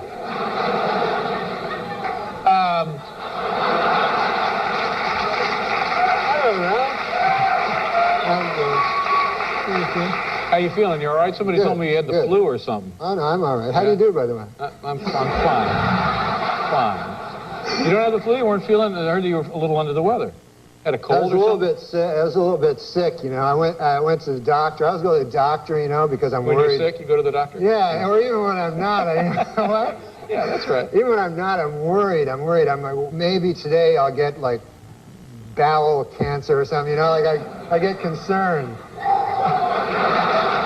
No, I swear, that might sound weird, but there actually is no such thing. I checked in the medical dictionary. But I go to this doctor, and he gives me, like, he always gives me these crazy things. And so he said, I want to, like, test out your body fat. Yeah. You know? Mm-hmm. Meanwhile, I'm a really skinny guy. Yeah. Like, my whole life I've been skinny. I've been self-conscious about it, you know? Self-conscious. Right. And I always had problems with those words. I always thought conscience. I know. Was conscious. It's fine. Don't worry about it. This is not an elevator with Shriners, so just relax. So the guy, he says, I said, I don't need no body fat thing, man. I'm a really skinny guy. So he puts these calipers on me, you know, and he tests me out. Comes back, turns out I'm fat as well as skinny. Seems unlikely, doesn't it? He explained it to me. I'm skinny, but also fat. Like, I'm basically on bones and then fat. Around the bones. I have a horrible body. So the guy tells me, you got to get to one of them gyms. Oh, you know? Start working out a little bit. Yeah. So I go to the gym, and holy Lord. Have you ever been to one of these? No, I don't go. They're crazy. Yeah. You got to, like, they got the weights, you know? Yeah. That's the big thing, the big weights. Weight machines, sure. So you got to, like, lift the weight. It's really heavy. And then you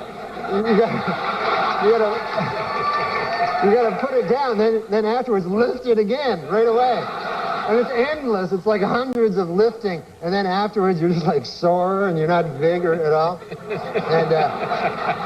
And I don't want to be big. I have no use for being big. Yeah. I'm just a guy. I watch some TV. I eat a fish sandwich. You know, I don't got to be big, you know. I don't need abs, you know? What am I going to do with abs? I could show them to my friends. I go, hey, look on my belly, what I got here, some abs. What are you looking at? Well, nothing. I'm just, but maybe if you worked out a little bit, perhaps Shriners would leave you alone. Wouldn't be a problem at all. Pump up a little. Where do you live here, of course, in the city, because you're doing the show. I live in New York City. Yeah. This isn't a police interrogation. Are you sure? Where about? Where in the city do you live, approximately, not specifically? I live at 56 between 8th and Broadway. Okay, and what's your phone number? Just give me 7 digits. All right. What? Your neighbors nice people? The people that live around you? Great people. Every day I meet somebody new. You know, this city's great because of the neighborly people. You know. I don't know. But I did meet one neighbor. Interesting story. You know, that this guy. He just moved in, you know, next door to me. So I'm always one to meet the neighbors. You like to chat with the neighbors, yeah, because, you know, so I went over to the guy, knocked on the door next door to where I live, and I say to the guy, I said, hey, I'm your new neighbor, you know, and I said, good to see you, you know, nice to run into you, you know, welcome to the neighborhood, you know. And so the guy, I said, what do you do for a living there, sir? You know, if you don't mind me asking. You know, what do you do for a living? I'm a nightclub comic, I tell the guy. So he says to me, he says, I work down at the University of Science there. He says, that's a good school, by the way. I can't remember the exact place. Sure. But he says, I'm a professor of logic. So he says, the guy says, logic. Now, what the hell is that? I never heard tell of that. He says, oh, well, he says it's a kind of a pattern of syllogistic. Well, he says it's hard to explain. He says, why don't I give you an example? So I said, fair enough. Why don't you do that? So the guy says, well, he says, let me ask you a question. He says, do you own a doghouse? So I go, yes, I do. He says, well, then that means you probably have a dog. I said, yes. He says, well, that means you're likely to have a family if you have a dog. I said, yes, I do. He said, well, then that means you got kids, you're married. I said, yes, I am. He says, well, then you're a heterosexual man. I said, yes, sir, I am. He says, well, you see, that's logic there. I asked if simply from finding out you had a doghouse, I made this series of inferences, and I found that you're a heterosexual man simply from the fact that you had a doghouse. Well, I said, good God, isn't that something? Okay. So I said, well, I won't waste any more of your time there, neighbor. And I said, I'll see you later. See you around. Okay. So I said, come by one day and have a chicken with me. So anyways, I left. So I go to get a bus, you know, to the bus stop. And I walk down to the bus stop, and I'm still thinking about this thing that happened to me, you know. And I'm standing at the bus, and no bus coming at all, you know, and 5 or 6 of us standing around, and one guy lights up a cigarette there, and he goes, as soon as you light up a cigarette, the bus comes. And he smokes the whole damn cigarette, no bus comes. Right. So I said to the guy, well, that theory really worked, huh? And the guy goes, well, sometimes it works. Anyways, the guy goes, what's new with you? I go, well, I had an interesting thing happen to me today. I said, I met my neighbor. And he goes, oh, yeah? I go, he had a hell of an interesting job. I said, he's a professor of logic down at the University of Science. And so the guy says, is that so? He says, professor of logic. He goes, what the hell is that, logic? I said, well, it's a series of something or other. Right. I said, I can't remember exactly, but I said, I'll give you an example if you want to hear an example. So the guy goes, all right, fair enough. So I said, let me ask you this. I said, let me ask you a question. Do you own a doghouse? And the guy goes, no, I don't own a doghouse. So the guy says, oh, yeah, you're one of them gays.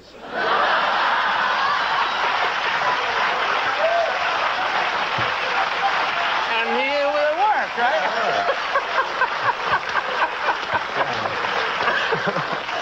What great stuff you can learn at that was nice. University of Science there. And then the guy, And then get this. Get this. There's more? This gay guy Yeah? invites me to have a chicken at his place. That's some kind of euphemism. Yeah, I don't Watch know. out. All right. Saturday Night Live. And you know, you kind of Oh, my surprised me God. because you did MTV Beach House recently, and you know, there's a certain kind of person you expect to show up on the MTV Beach House, and I hear, we'll be right back with MTV Beach House, our special guest, NORM MacDonald. I'm like, what the hell are you doing? It's this. What was that? It's this show on MTV, right? I know. And it's at a beach. It's at you a know? beach. And they don't script anything. Like, you know, they do, like, for anyway. So the dude, the host, was like, hey, Norm, do you mind wearing a pair of trunks, you know, bathing trunks? And I go, no, I don't want to wear that, you know, because I'm like, my body's like all weird looking and everything. And everybody else is super hot ladies and super hot men. You know, I don't, you know, whatever. Whatever you... Wow. So, got an issue about that. All right, go ahead. So I'm on the show, right? So they're saying, hey, come on, seriously, put on the trunks. I'm like, no, man, I don't want to. So then they think this will be funny. They go, hey, we're going to show you a fashion show. Some dudes will come out, you know, and show you, you see what you think. I go, what? So all of a sudden, these 3 dudes come out, right, dancing around in their thongs and shorts and everything. They're wearing thongs or shorts? Which one? Bathing trunks, but some of them are like thongs where you can see their dirty arses. So,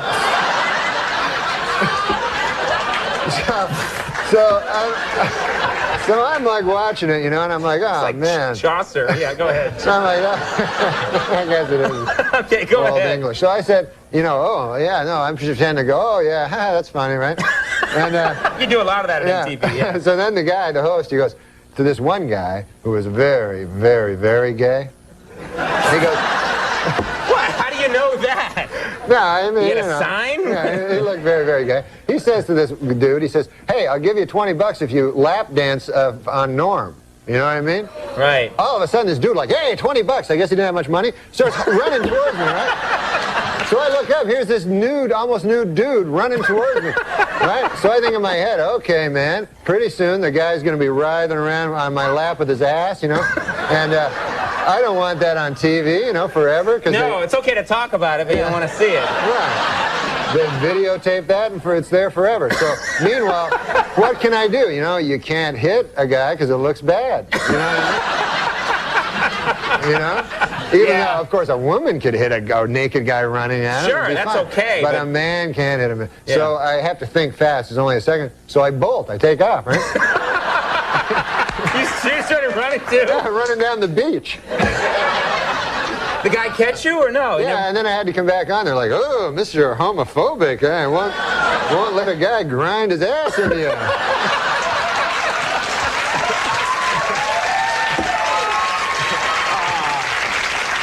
You got to work on that. But here's the problem with taking pictures. Yeah. Photographers are largely flamboyantly gay. Right. And so then when they take, a good look for them is a flamboyantly gay look. Right. So when they take your picture, you know, they want you to look flamboyantly gay, and then you're like, can I look a little less flamboyantly gay? And they're like, no, this is good. I'm like, I'm wearing a dress. Well, again, it's tonight and tomorrow night. The Comedy Works in Larimer Square. Thanks so much for toughing it out man. without coffee. It's This great to is meet fun. you. Thanks Thank a you, lot. Norm. All right, on over. Excellent suit. Thank you. Yeah, it's Yeah, I just like that one. brand new. Oh my. Let's get back over to Angie and Chris, please. Wait a minute. Norm, what is wrong, Norm, with flamboyantly gay? Yeah. I ask you. I ask you, Norm. Hit a little close to home this morning, didn't it? Did you see this outfit? Did you see this thing? This is what you should have worn for the headshot, Norm. Come on. Panache. It is cool. Huh? Come on. You wore that between what he's wearing now and ending up in the dress. That was halfway. It is cool. Norm could have worn this. Oh, yeah. Wow. Hey, Johnny Weir called. He wants his outfit back. Oh, hey now. He's talking to you, too, not me. I don't know who he's talking I don't to. know. Maybe he is talking to me. Because Johnny Weir would look fabulous in this. Look good in either one of these outfits. Yeah, see. If this was a memoir, if this were a memoir, Yeah. I would put juicy things from my own life. Right, right. Like what kind of things would you put in there that nobody knows?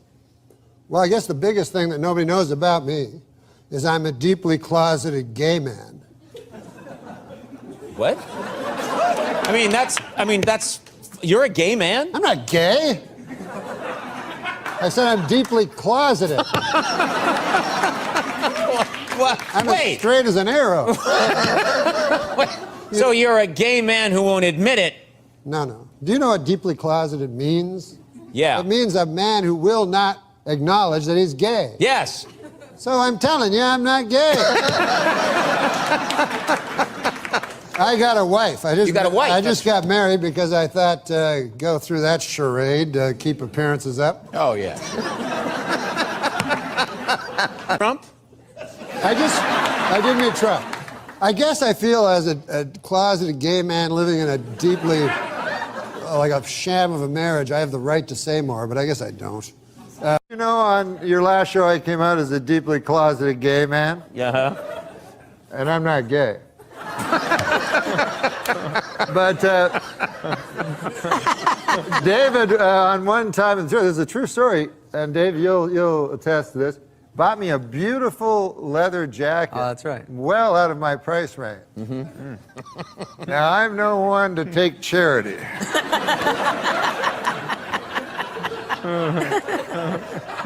You're doing like a Mark Twain one-man show. All alone in the back. What do we got? I'm not one to take charity. I'm saying I sucked him off. Surprise ending. You're making me out to be Hal Holbrook over here. What's something people don't know about you? I'm a deeply closeted gay guy. No kidding. Well, I'm not coming out, though. Wait a minute. What are you revealing here today? I'm not revealing anything. I'm saying I'm deeply closeted. Well, that means you're gay. Well, I wouldn't say that. Why would I say that? I'm deeply closeted. No, but that means you're very, very gay, but you don't want to come out. You're so closeted. That I refuse to say I'm gay. Right. Exactly. But doesn't that mean you're gay? Hey, easy, buddy. Oh, this book will reveal much. Now, Norm, when I was young, there was very young, there was a guy on Peyton Place that Chris Connolly played, Norman, you know, and he was kind of like a deeply closeted man. And then there was Norman Bates, Norm from Cheers. They were all fools or deeply closeted homosexuals. Norman, where are you? Starring That was Red a funny Fox. play. Yeah. So, Norman, is that you? Norman, is that you? That was a funny play. That's what I'm thinking. That's the punchline of that play. Yes, and he's gay. Yeah. So anyways, you know, you see enough of these deeply closeted gay guys named Norm, all of a sudden you go, wait a second, am I deeply closeted? In fact, you admitted earlier in this interview that you are. I admitted that I was deeply closeted, but I will never admit I'm gay. So you're deeply closeted about what? Being gay. What about guys like that the do deep shit. that's not very good, is it? Sometimes it is. I mean, Political you know, stuff? I like all comedy. You probably Yeah. do too, Norm, you know. Huh? You probably like it all too. I don't like political comment. You don't? Like, I don't give a fuck if Reagan's old. Are they still doing Reagan jokes? Probably. They probably are. Yeah, you gotta have you get like an old socialist audience of old Jewish guys with ponytails when you do material like that. You understand after a while, and even with politicians, like they're still human beings. And, yeah, barely, but yeah, they're the worst kind of fucking people in the world. That's true. All of them. Well, I agree. I'm glad to hear you say that because everybody thinks you're all leftist and everything. Well, I mean, I definitely land on the lefty side of things on ideological terms, but I found that from doing political talk radio, just being carrying water for any of them, you just got to realize the quality of people you're dealing with. You're dealing with fucking corporate whores who are operated by business interests. So really it's going to come down to however you view politics. The question is, do you give a shit about poor people, and Right. and are we being taken advantage of? Right. Now, if people want to frame that as, Obama's a communist and draining us of our livelihood, well, that's your particular delusion, and that's fine. I mean, right. but I just got disillusioned with all of it because these are not quality people. I mean, I did a joke about Michelle Bachmann on Real Time. I saw that. Yeah, and I was getting flack from this, a very small portion of the right, that they were like, he's a misogynist. I'm like, she's a fucking pig. She's a fucking politician. Can you name me 2 politicians that command any respect whatsoever? Why do we respect these people? These people are car salesmen. They're idiots. They're more disingenuous than anybody as performers. And they basically figured out a way to bait and placate morons into, voting against their self-interest. That's an amazing skill, but is it respectable? I don't know. Do you respect a guy that sells you, horse shit in the guise of a health supplement? I agree with you. I mean, I think politicians are terrible. I mean, people attack evangelists, but at least evangelists offer something. Right. Well, they after the immediate relief of someone's pain and aggravation with another line of bullshit. But nonetheless, I mean, they're pretty evil too. Well, I mean, with politics, it's like. Yeah, I don't like to get into it that much anymore. Yeah, let's not get into this shit, man. Okay, buddy. Because it's getting. I can see people not laughing now. No, I mean, but laughter. But I know that you've gotten into a little bit of flack around it. But you're flack around what? Around politics. What do you mean? Well, just say you've said things that people have reacted to, but you're not like a political comic. I'm not political. I've only said things on purpose to provoke people. Right. Once in a while. You like doing that though. Once in a while. Yeah. But I've never. But I've never. Because I don't know enough. And because I don't respect political humor when it's nothing but gossip. Yeah, and mostly comics and people like us, people who are obviously First Amendment warriors to a certain degree. We like living the way we want to live. So it's really just going to come down to money. It's like, how do I keep my money? I mean, that's the biggest political question that most righties ask themselves. It's like, I'd like to keep as much of my money as possible. And if that's in a minority opinion, how do we get this majority of poor people to get me to keep my money and believe that they're doing the right thing? Yeah, it's a tough fucking thing because apparently I read this, if all the money in the world was equally divided among everybody would be dead fucking poor. Yeah. There's these moments where I don't talk about as much as I used to, but then there's moments where you're like, there's a moment that I was on a fucking radio show the other day. And this was an interesting thing because it's about professionalism. I don't do political talk radio. I've got my political views and they're fairly general. I'm not trying to support any politician, but I have the way I think about things. But there are politicians that represent the opposite of what I think. So I'm on this talk show with a guy, it's a Fox affiliate, but I'm there to plug my comedy and talk about my podcast and be funny with this dude who's a talk show host. He's a radio professional. He runs an entertainment show for the most part, but he's been dying to talk to Rand Paul about the bridge situation because I'm in Louisville, Kentucky. He's the fucking senator. Right. They got bridges falling down, and he's been trying to get this guy on the show. And the guy he calls in when I'm there. So now I've got, if I was doing political talk radio, I mean, it would have been what the fuck are you thinking? You and your libertarian bullshit, and how are we going to pay for this? I would have jumped in and done that. But there was this moment where it's I just done a segment with this radio professional. He was like, God, it's great to talk to a guy who knows how to be on radio. We're having a good time. Hold on, the senator's on the phone. And I got to sit there and go, oh, do I do this? Would it be worth it to sabotage this for some lefty, credibility? Yeah, and then I realized, dude, he's a radio guy. You're a comedian. You're having a good conversation. He's trying to talk to this guy about a local problem. Just shut the fuck up and let him do his job. And then when you come back, get back to what you were talking about. And I chose to do that. But I did walk out saying, you pussy. Right? You had such an opportunity there. I was on Politically Incorrect a couple of times. Yeah. And, fuck, man. You have to have an opinion about every goddamn thing on that show. So, or you can just do a little homework and write some jokes. Yeah, but sometimes I remember at the break, Scott Carter go, enough with the jokes. But I'll never forget it. I'm very unlearned, and so before the show, Scott came in, who was the producer. Yeah, he's been on the show. Yeah. So he said, "What do you think about China and Taiwan?" And seriously, I only know those as words, you know. So I was like, I don't know anything. Like, can't I have another subject? So, anyways, then we get out because he goes because Bill believes this. I mean, anyways, when we get out, we're introducing the guy beside me, the smart guy, right? Mm-hmm. He wrote a book on China and Taiwan. Right. So fucking Bill Maher, he starts with me. He goes like, what was it, China and Taiwan? I go, I don't know. Fucking ask this guy. What do I know? I'm a nightclub comic. What? Like, that's what made me laugh with that show. Everyone's opinion's equal. Right. You know? Right. Like a nightclub comic and an expert. And then another thing I always found funny about that show is the comedians try to be very serious, and then the serious guys are trying to get jokes. Yeah. So it's like... it's not always our shining moment. I do like Bill, though. No, Bill's great at what he does. Yeah. Like he started out a straight up joke dude, and he knows his shit. And it's pretty amazing. You know what's funny about him? I don't know if I should say this or not, but I mean he's probably aware of it. When he does his monologue, have you noticed when he does his monologue, he does Johnny Carson? No, yeah, no, definitely. He definitely must models be aware himself. of it.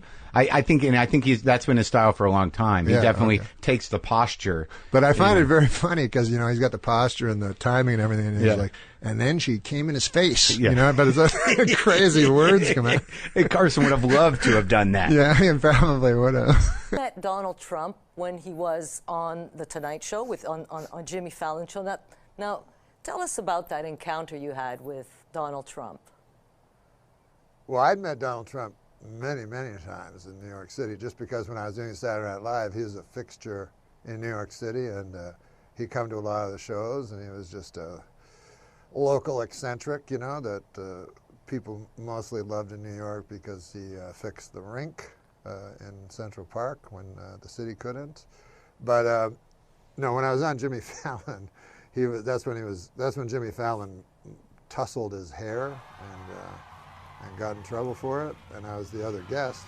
So I was just out in the hallway, and I said, Donald, can I have a picture? You could call him Donald then. I guess you can still call him Donald. We don't have to call him President, apparently. But I said, could I get a picture with you? And he said, yeah, absolutely, sure, Norm. And then he walked down the hall and got in the elevator with the Secret Service guys. So, but he was just doing it as a joke. A lot of times, the problem with candidates that, or political candidates that do comedy is obviously comedy doesn't translate well to the page sometimes, sarcasm is lost, obviously, and things like that. So if someone says something that's meant self-disparagingly or satirically, and you want to take it out of context, you can. And that happened a lot of times with Trump on the campaign trail. But he's being caricatured on Saturday Night Live, like quite mercilessly by Alec Baldwin. Like, is it funny to you? Is that funny? No. The only reason I don't find it funny, when I was there, Daryl Hammond did Donald Trump, and that shows how far back Trump goes, because that was 20 years ago. But Daryl did him then. It was a softer Trump, I think it was a Trump that was a lot closer to his real self.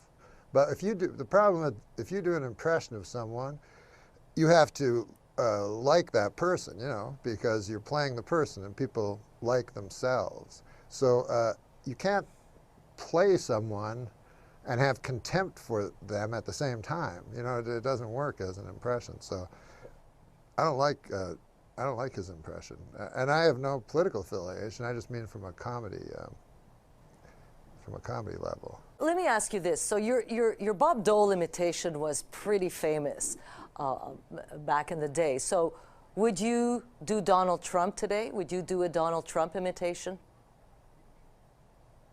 I try to not do comedy about Donald Trump because I think I had one joke about Donald Trump that I ever did where I said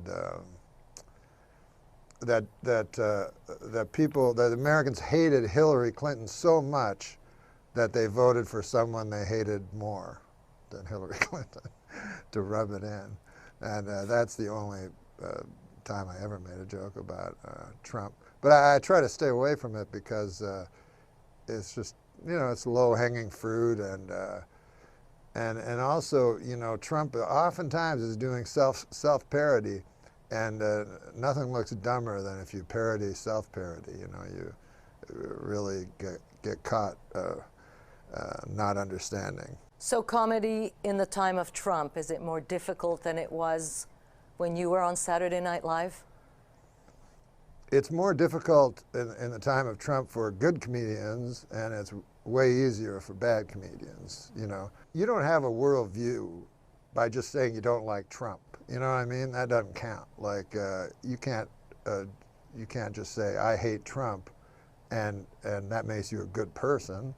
And the Democrats just can't say I hate Trump, and that means they have a position. You know, that's no position. So for idiots, it's an easier time because you go, well, that guy's the idiot, not me. But if you try to do smart comedy, it's better to stay away from Trump. You know.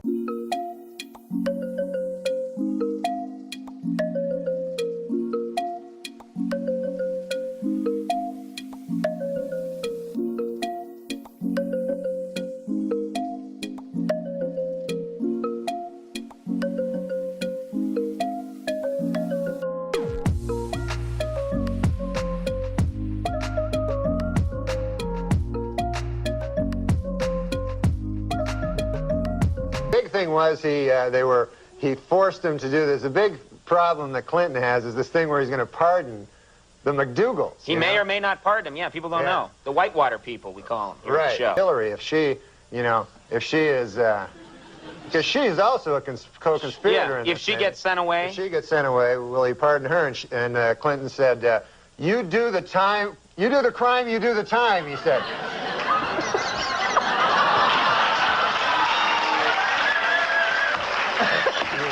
That was so sweet, you know, you moved into three-point range and up and at the last second fouled. All right. I don't know about politics. Haitian General Raoul Cedras, who will be stepping down in 2 weeks, held a hasty garage sale of some knickknacks he'd acquired while in office.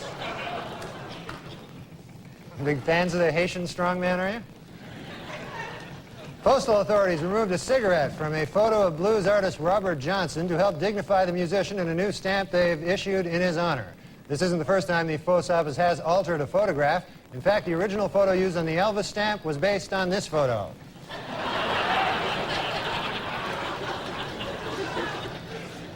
King enjoying a hoagie.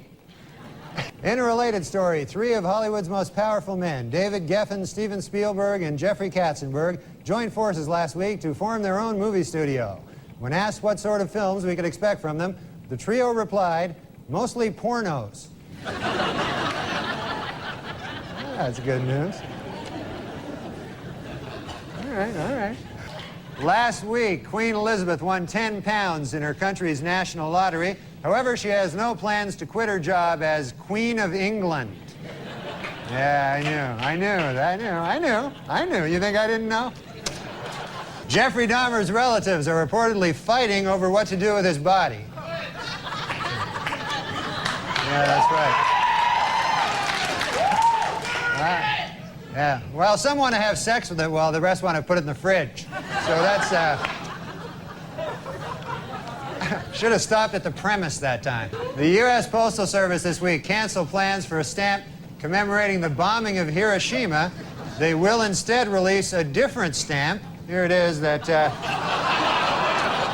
hopefully people will find it less offensive, that one. Scientists have created a genetically superior Christmas tree that will be taller, stronger, and tougher than other trees. One downside, if you don't like your presents, it will kill you.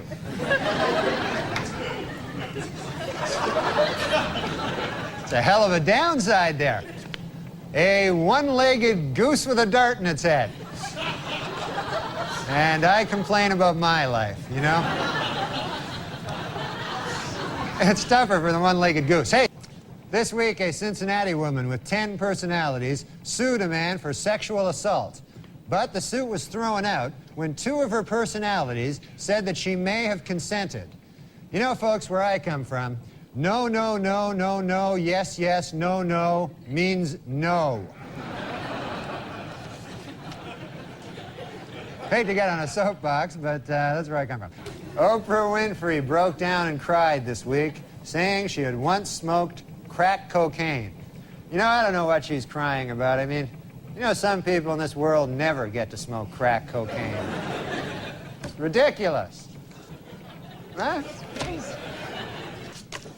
Here's an amazing story. Twins born 95 days apart.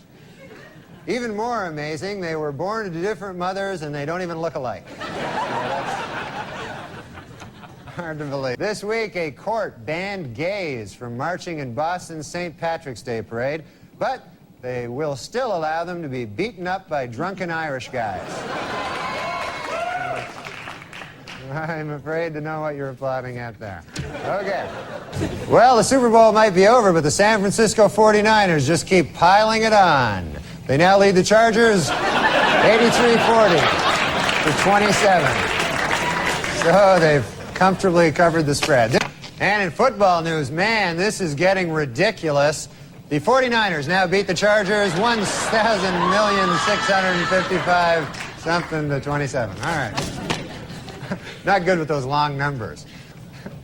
A study says that pot use in high school is up sharply. Don't I know it? Oh, yeah. I'm joking. And I don't really sell drugs to children. And now, to illustrate the point that their client is running out of money to defend himself, O.J. Simpson's lawyer said this week that if he had to do it over again, after killing his victims, O.J. would now rob them as well. That one you find troubling? We went... Well, how about this, huh? You know what makes me sick? When a society lets a guy like Colin Ferguson live for another 200 years. It's ridiculous. It's crazy. Israeli security forces have rounded up over 150 suspects in last week's suicide bombings. Suspects in a suicide bombings. Huh? Well, here's a hint. Look for the dead guys, and probably on the right track. Well, in Buffalo, Wyoming, a truck jackknifed this week, spilling hundreds of sticks of dynamite on the I-90 interstate, though officials noted that there is absolutely no danger as long as you're protected by magic.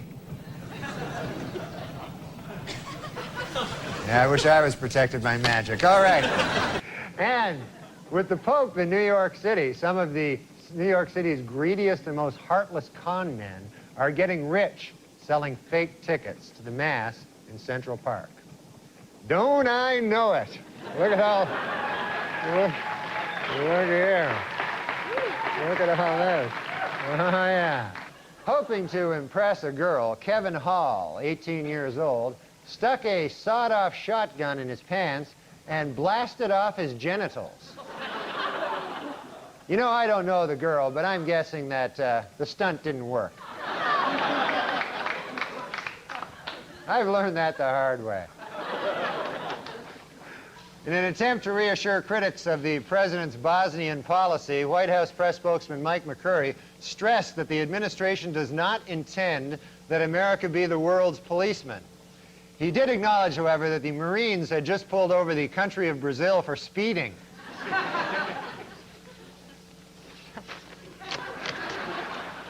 Like Johnny Carson there for a second. This week, Paula Barbieri admitted that she had broken up with O.J. Simpson the very night Nicole Brown Simpson was killed. Boy, that had to be a tough day for O.J., huh?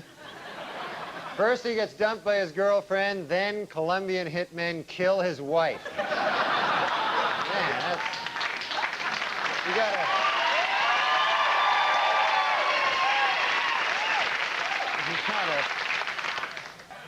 Recent studies indicate the number of people getting the AIDS virus appear to be declining sharply. But it is important for viewers to remember one thing. Sex without condoms feels better.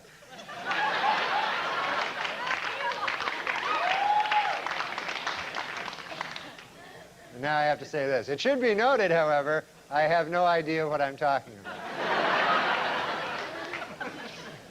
Wrong Way Corrigan, the man who once flew all the way to Ireland by mistake, died this week at the age of 88. It was just like him, said his wife. He was trying to live. You got it all wrong. Across the nation this Monday, banks and government offices will be closed in observance of Martin Luther King's birthday. Meanwhile, at the Riverbend Maximum Security Prison in Nashville, Dr. King's assassin, James Earl Ray, will spend the day being raped continuously.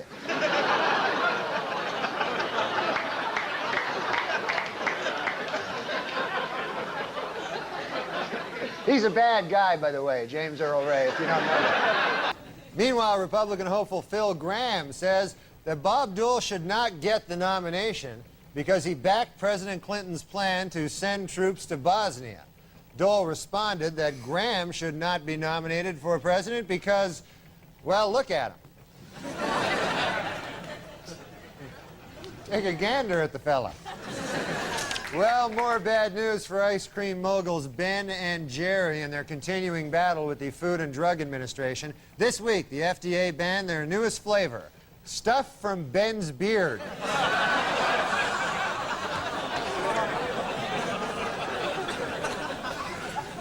Meddling bureaucracy wrecking that.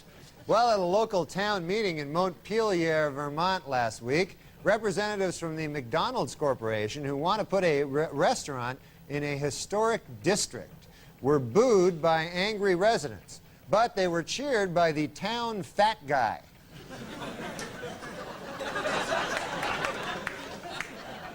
Every town has one, the town fat guy. With peanut consumption in the United States down 10%, the Peanut Advisory Board has decided to launch a $600,000 publicity campaign. Most of the funds will go towards spreading ugly rumors about almonds and cashews.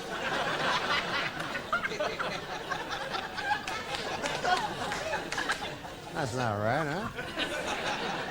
A celebrated fertility statue, which many believe has the power to make women pregnant, began a nationwide tour this week. The hundreds of women who claim it caused their pregnancies are of different ages, races, and religions. But they all have one thing in common. They are all dirty, dirty whores.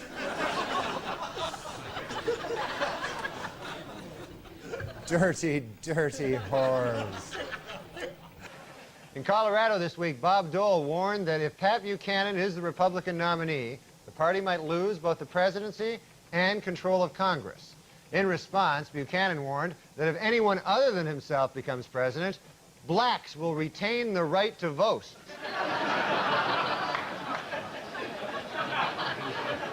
6 of one, half dozen of another. Just days after winning the New Hampshire primary, Pat Buchanan has become the target of savage attacks within the Republican Party.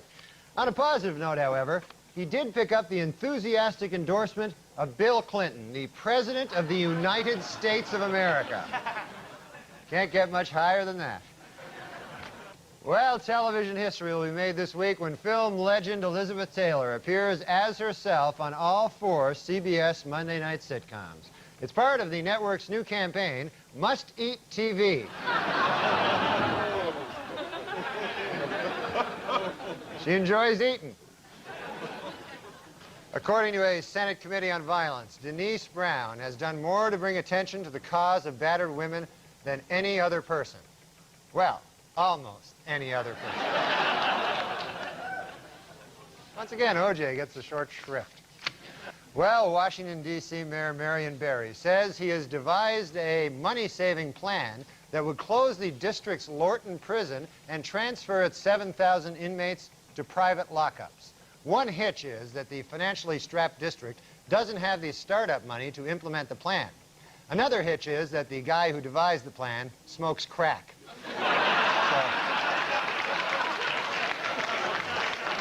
So, 2 hitches. 130 years after the Civil War, the state of Mississippi has finally voted to abolish slavery. Representatives say they would have liked to have done it sooner, but they were delayed due to some awfully big cotton crops. They had some Some kind of big cotton thing. All right.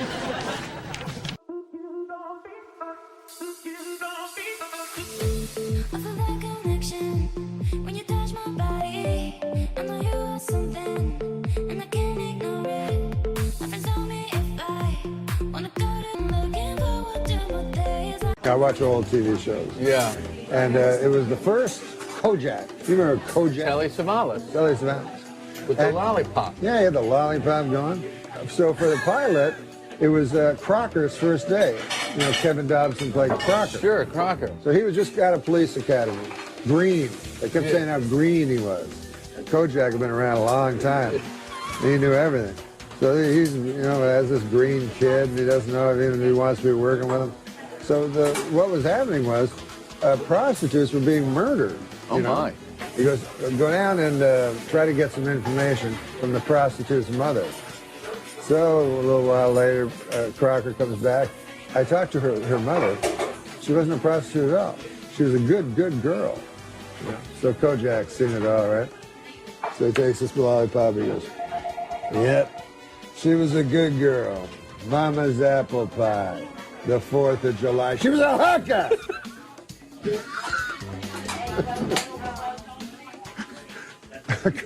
Crocker was too green to see it, you know? One more thing about my impression of you that I just recalled. What? I had a chance to meet Johnny Carson because of that impression. Sudden thought, when did sugar diabetes become plain old diabetes? How so? Because Johnny Carson phoned me and he said he loves Larry King and every day he reads the News and Views, which was the impression I did was your News and Views in USA Today. So I had a chance to meet Johnny Carson, which I didn't take. Why? He would tell me stories, you know, he could tell me stories about everybody, you know, that existed ever in life in show business, and then I'd have to go, did you ever meet Chris Kattan? You know, I wouldn't have anything to give back. But he wanted to meet Norm. You missed the. I should have done it. You're weird, Norm. I met guys though. I did an impression of you on Saturday Night Live. You know, your King's Things, bulletin points, and so I did a parody of that on SNL, and I only had to slightly magnify it. This is News and Views. Here's my 2 cents, gang. If you only see one film the rest of your life, it should be Mickey Blue Eyes. I get a call from Johnny Carson, and he wants to meet with me at his office. So I go to his office, it's just me and him. And he pulls out a whole bunch of USA Today's clips, you know, of your column. And he starts reading them. He goes, here, you take some, I'll take some, we'll read them. Just in the office? Yeah, just me and him in the office, both of us doing Larry King impressions. Look at this man compared to Johnny Carson at the time. You know, look at Johnny Carson. Get a picture of him 7 years before he retired. Long white hair, white beard. He didn't have a white beard. Johnny always looked fantastic. But would you like to hear my impression of Johnny Carson phoning 911 when he had his fatal heart attack? I would. Okay. Okay, you be the 911 operator. Okay. What, Ding, say ding. hello? Hello, 911. Yeah, hello? Can I help you, sir? Yes, this is Johnny Carson. Johnny Carson from television? Yeah, yes, that's right. Oh, hello, Mr. Carson. Okay. What can I help you with? I don't know. I feel like there's a yak on my chest. You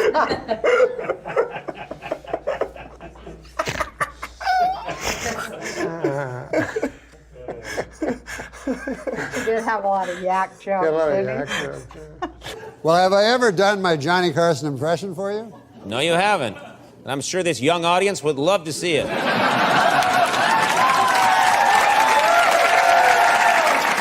You can play along. You can be the 911 operator. This is Johnny Carson when he was having his heart attack. You be the 911 operator. Yeah, okay. Say hello. You know. Hello. Hello. This is Johnny Carson. Oh, Mr. Carson, how can I help you? I feel like there's a yak on my chest. Do you want to hear my impression of the That's going to be you if you don't lose weight. You want to hear my impression of the 9/11 call? from Johnny Carson. 911 call. Yeah, I'm sorry. Yeah. But 9/11 was a national tragedy. Yes, it was. Why do you laugh at that? You said me. Johnny Carson died at 80 years old. Okay, Johnny Carson died at 80 years old. Would you like to hear my impression? Would you like to hear my impression of Johnny Carson? Call. Johnny Carson's 911 call. Because he called while he was having a heart attack. No. Would you like to hear my impression? Okay, you be the 911 operator. Hello, operator Mary. Yes. What is your 911 emergency? I feel like there's a yak on my chest. Hi-oh. All right. We would like to thank Andy Dick for being on the show, and to end the show, Andy Dick will be reading a joke, and then the show's over. Good night, everybody. Andy? Purple socks. Oh, can I do a Karnak? I was trying to. Can I do a Karnak? Yeah.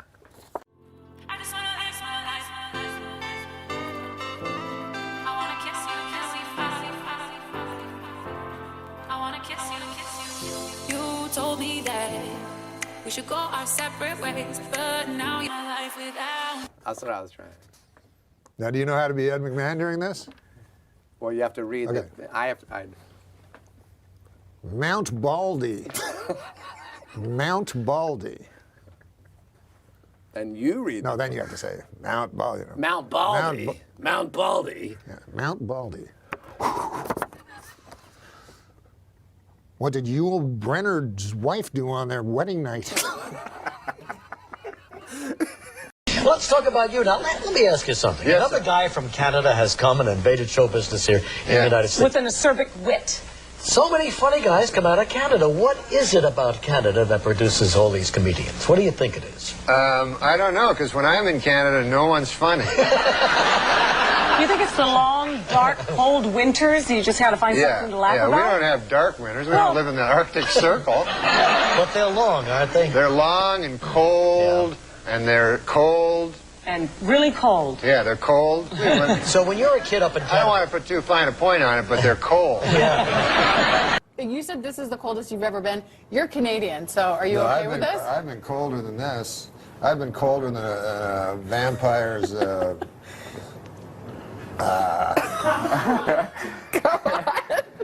on.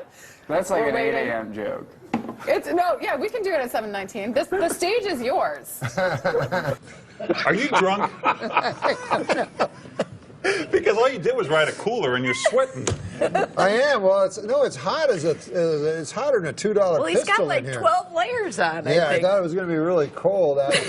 Well, you're from Canada. This should be this should be springtime for you. No, I know I'm from Canada, but I'm still a human being. Like it's not like we evolved differently. Yeah, no, I'm from the frozen north. Yeah. Yeah, it gets colder than It gets colder than a... Oh, here it comes. Get your finger on the panic button. No, it gets colder than a vampire's demeanor. Okay, that's better. Wow. Surprisingly cerebral. One time I kissed Relic. The beachcombers? Yeah. Were you on a ferry or?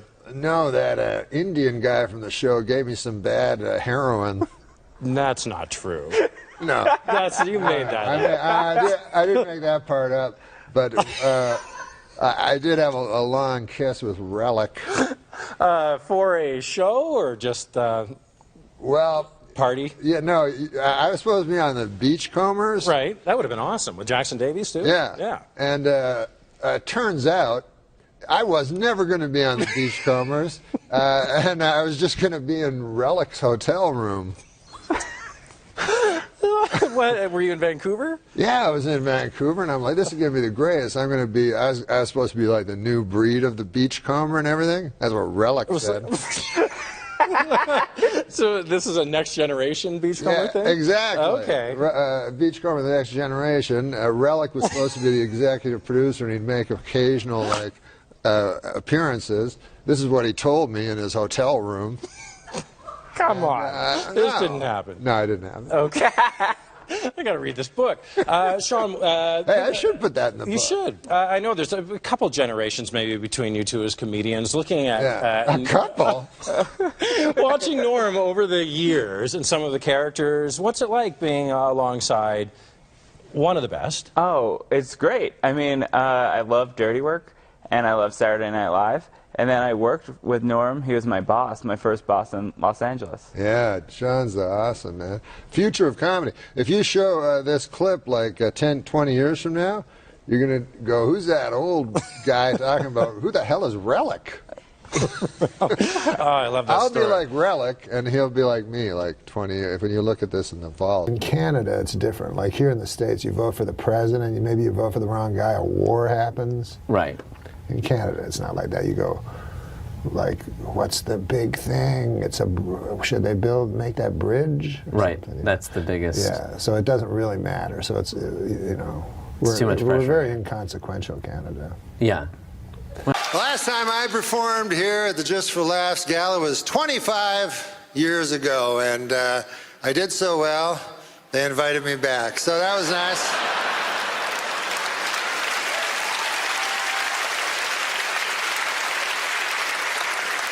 I love Montreal, my God, you know, and call me an eternal optimist, you know, but I really believe in my heart that this is the year that the Expos are finally going to win it all.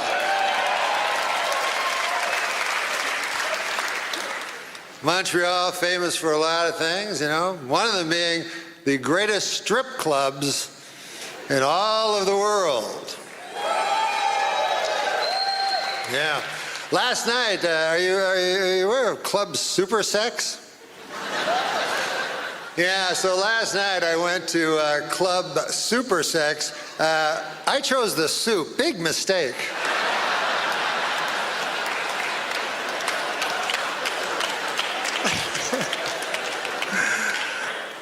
Hey, big election coming up, and in Canada, this is the difference in elections in America and Canada, is elections in America mean something.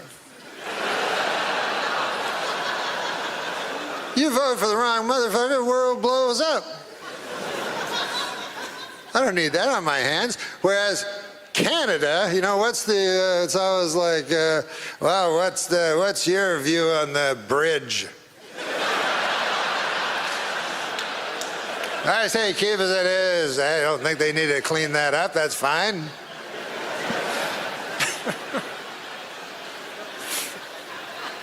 It was easy when I was young to vote because it was simply, you know, you just didn't vote for the French guy. It couldn't have been an easier choice. As a matter of fact, I almost feel like coming back this fall just as an homage to my late father and not vote for Trudeau. My dad did not like Trudeau. Trudeau was my hero, though. I loved him, you know. And since I've come back, I've been watching the news and everything. I've been seeing Justin, you know. And I thought, by God, you know, this Justin kid, he must be brilliant because his father was Pierre Elliott Trudeau. But then I forgot, he's got a mother.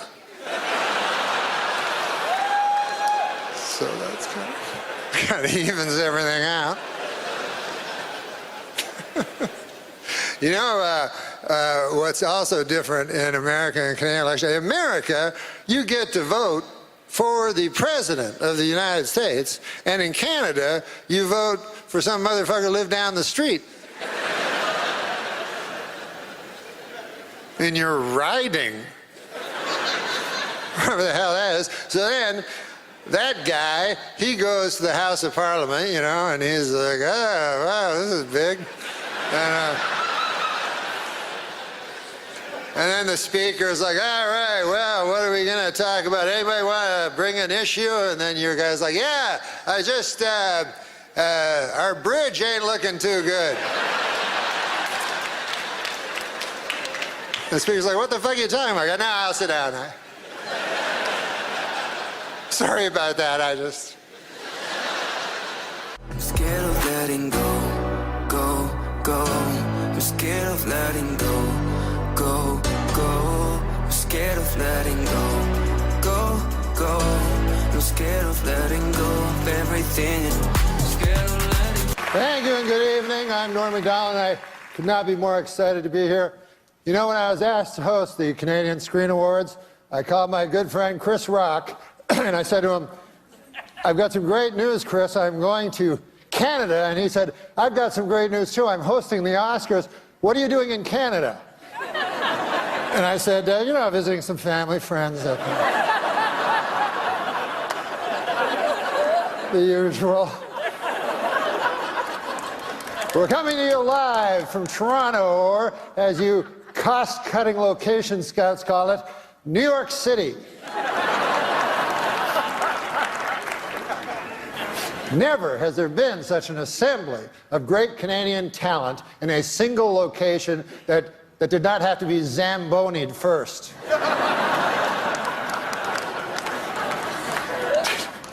Tonight, the CSAs are being seen in over 50 countries. Isn't that exciting? Oh, wait, I'm sorry. No, wait. I misread that. 50 counties. And a couple of regional municipalities. We are here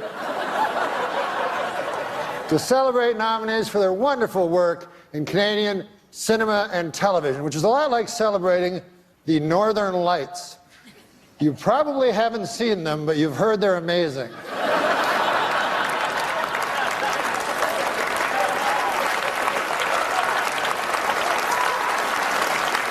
We have a lot to celebrate in our industry. Amongst the TV shows nominated tonight are Amazing Race Canada, Big Brother Canada, Master Chef Canada. Where do they come up with these ideas? But it's been a wonderful year for Canada. It's been an especially great year for one little guy, one adorable little Canadian youngster who's already accomplished so much. Of course, you know who I'm talking about, Justin Trudeau. Hasn't he had a wonderful year? It's been a busy weekend getting here. We lost an hour. As you know, daylight savings time went into effect last night. I give it 6 months.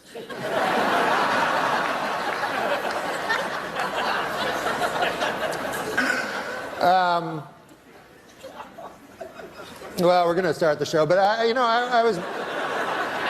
It hasn't started yet, you didn't know. I saw a wild look of alarm cross your eyes.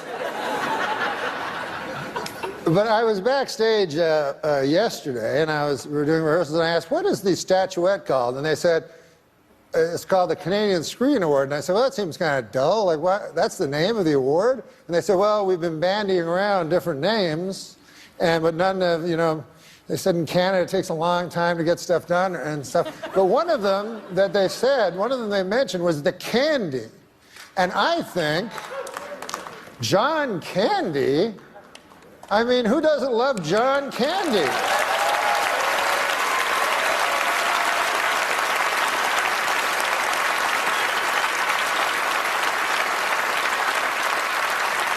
So, of course, the statuette should be called the Candies. So what I'm asking you to do is, if you are a presenter, ignore the teleprompter and say, the candy goes to. And if you are lucky enough to win one, go, I want a candy. What do you think of that? Can you go along with that? Excellent. That would make us a better nation.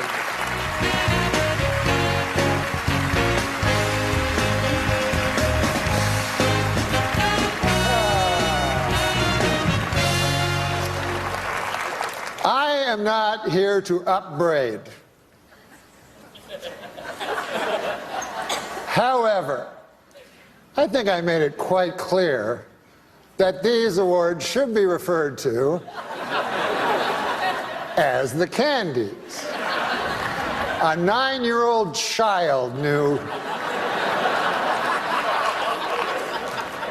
Are you so burdened with this preposterous technology?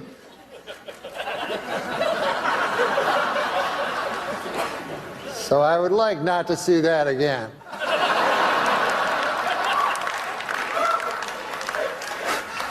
You know, backstage I was thinking how different things are since I moved to the United States. You know, now I'm in the United States. One thing I've noticed about films, I don't like foreign films anymore.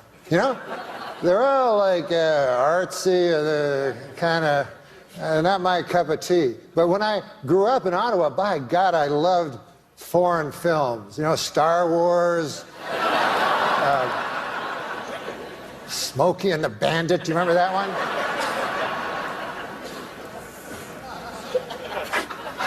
Here to present our next award, the Candy. And this will be the end of my upbraiding, I hope. George St. Kitts and the Candy Band. Who can take a sunrise? Come on, guys. Sprinkle it, but they can't. Well, whatever.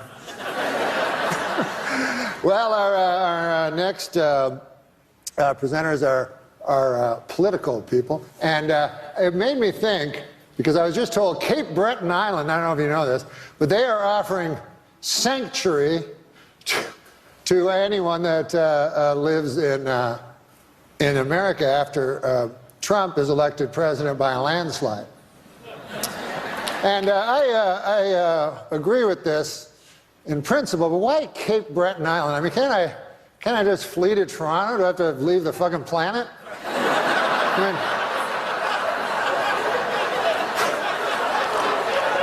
I just go to Baffin Island while I'm at it.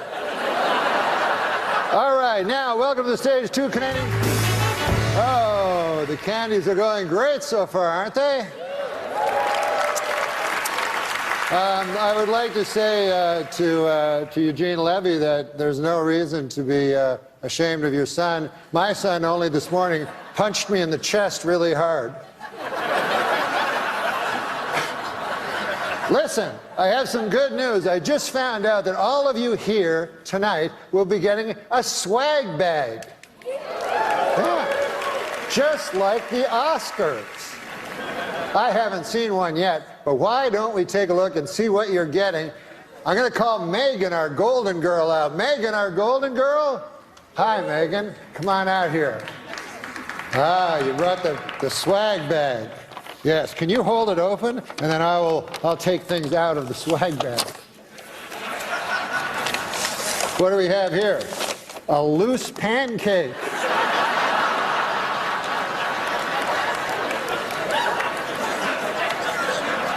What else we got here, Megan? We got, oh, this looks cool. It's a CD, you know what they are, of Nelly Furtado singing all the national anthems.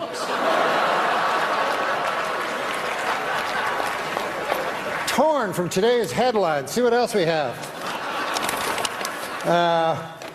Oh, we have this. Ah, yes, this. This is a bottle of Eau de John Cherry Cologne. It's for the gentleman in the audience. Now, what else do we have? Hopefully something a little funnier than the last one.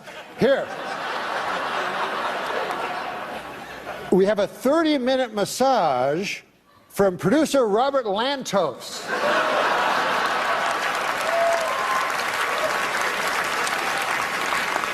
Don't try to go for 50. You only can hit 30.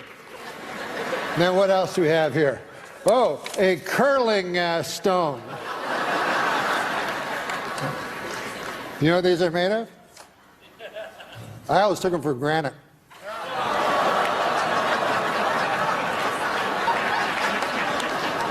Last time I take a joke from Martin Short. All right. Megan, just do some house cleaning here.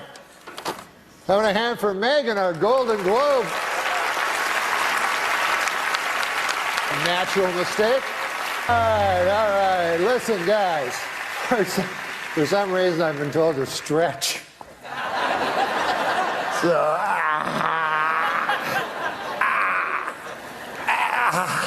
oh, I've never tried that before.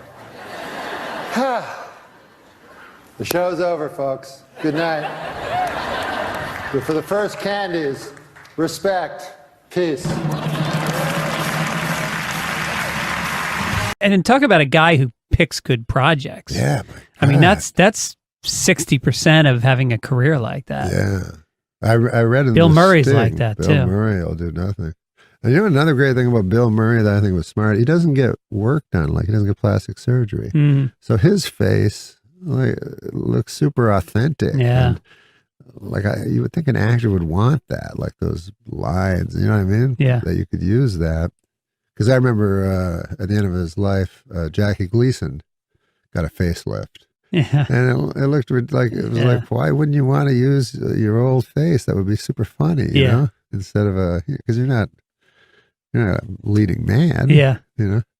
So that's what I think about Bill Murray. Everybody else gets ridiculous work done that makes them look young, and then Bill Murray gets to, look like an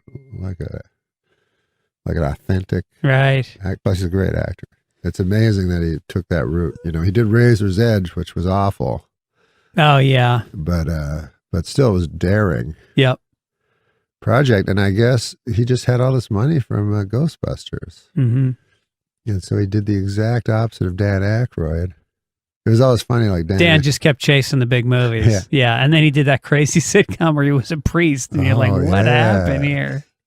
I was, they sent me, they wanted me to do a thing on the show. Oh, yeah. On that show. Yeah, it was one of those, cool priests, and he drove a Harley and stuff. Like that really exists, And so anyways, they sent me the thing.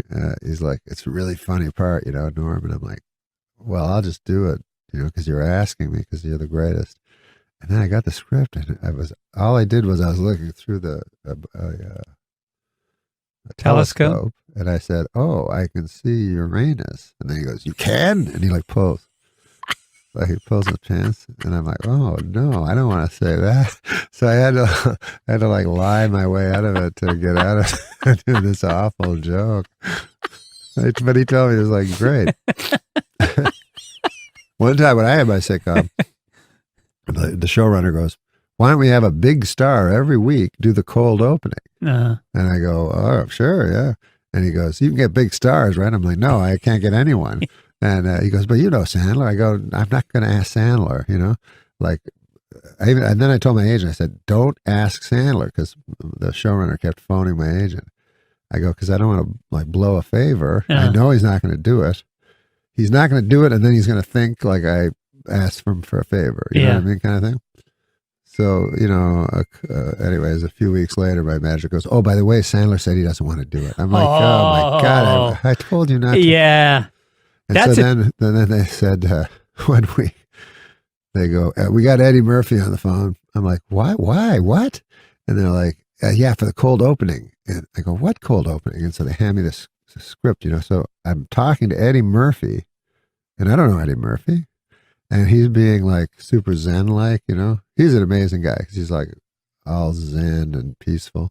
And then he tells a story, and it's hysterical. All of a sudden he's doing voices. Because he was talking about being a director, and he goes real peacefully, He was like, the directors in Hollywood are very tough to find one. Frank Oz was magnificent, but I was very unhappy with the other directors. Finally, I had to direct myself. I directed Harlem Nights, and the Red Fox was in it. And so Red Fox came to the show once, and he was having trouble with the IRS, and he owed all this money. So he kept trying to sell me things. And he would come to the set, and he would go. And then all of a sudden, he's super funny, right? After doing this real flat voice. And he goes, and then Red Fox would say, hey, Eddie, you like Elvis? I got Elvis's watch. How'd you like to buy Elvis's watch? Elvis, give me this watch. So I said to him, hey, Red, how long have you had Elvis's watch? He said, I had it for 40 years. I go, that's not Elvis's watch. That's Red Fox's watch. I ain't buying Red Fox's fucking watch. So he's super funny. And then he'd go back again to be Zen-like. So I said, So as I'm talking to him, I'm leafing through this fucking awful fucking shit of a cold opening that they're having him do.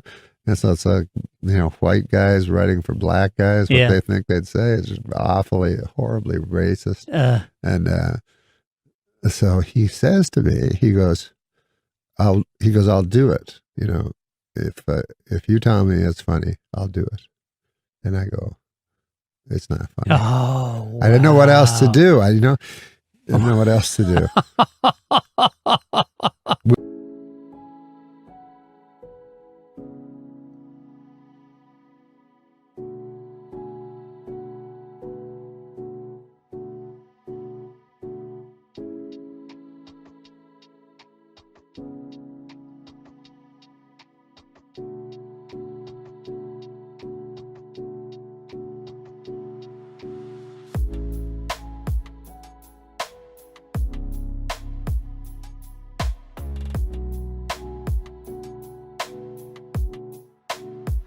We got on the show though. We got Richard Pryor.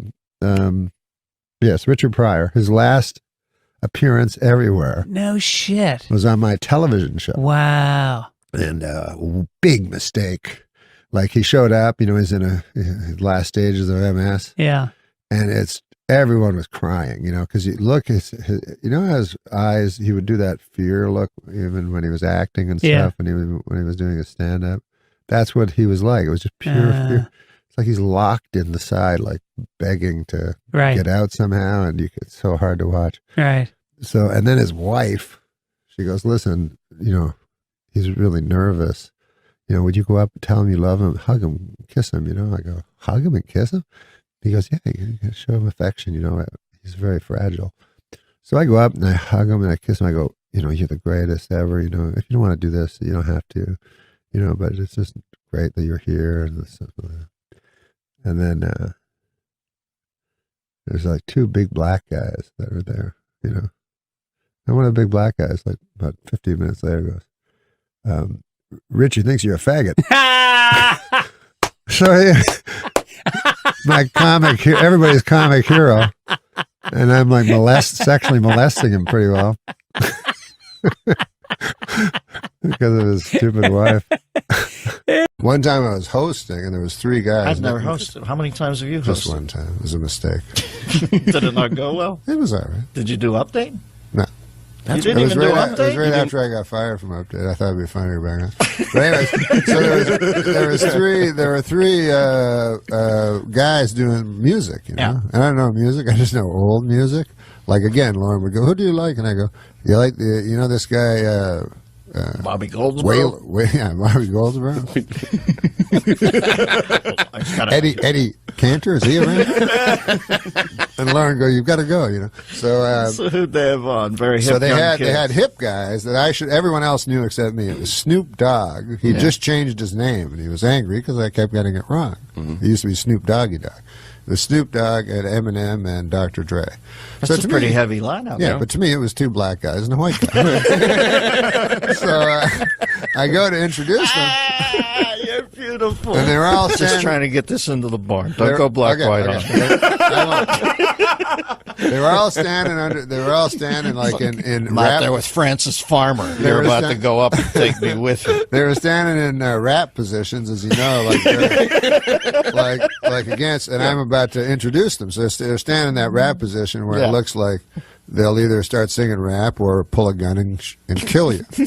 So then I go, as a joke, I look at them, because I remember this is kind of a Letterman-y thing to do, but I go, "Fellas, are you ready? Are you ready?" Which forces them to go shake their heads slightly. Even though they're in this crazy, dangerous all posed up. All posed up. So I thought that was funny. But then I learned later they were geniuses and I should have befriended them rather. I was just talking to Dre backstage. I don't know if he's a real doctor, but he did prescribe me some stuff. So I don't know. There he goes.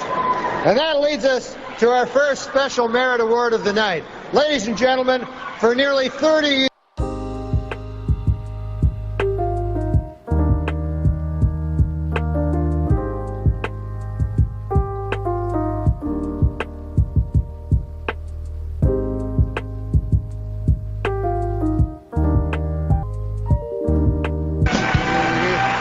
Okay, folks, before we continue, I have an announcement from the management. Would the owner of a Glock 9 with the inscription, "Too Puffy with Love," please pick up your gun?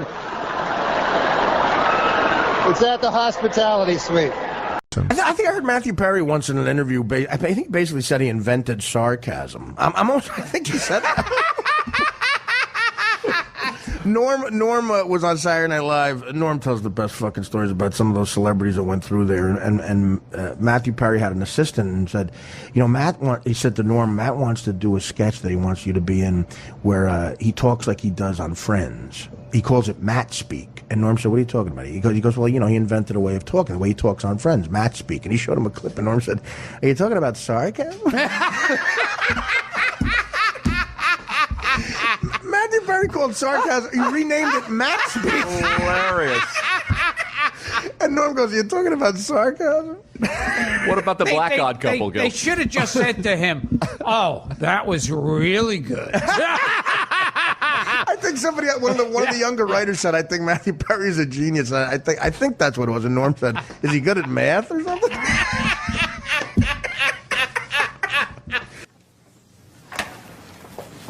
Excuse me, is this Sarcasm 101? No, it's Lamaze class for men named Arthur. Oh, okay, sorry. I'm kidding. It is Sarcasm 101. Be more gullible. Take any seat you want. Thanks. Except that one. Oops. I'm kidding. Sit down. It's really hard to tell. Thank you. Oh, in class, whoever parked in my space, thank you. I enjoyed the walk. You're welcome. Yeah, there's nothing like an hour in the rain.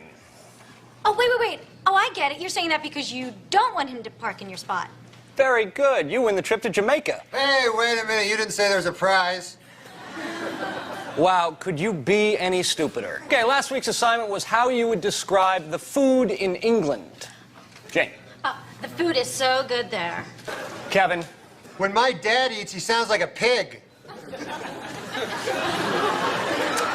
No, that couldn't be more wrong.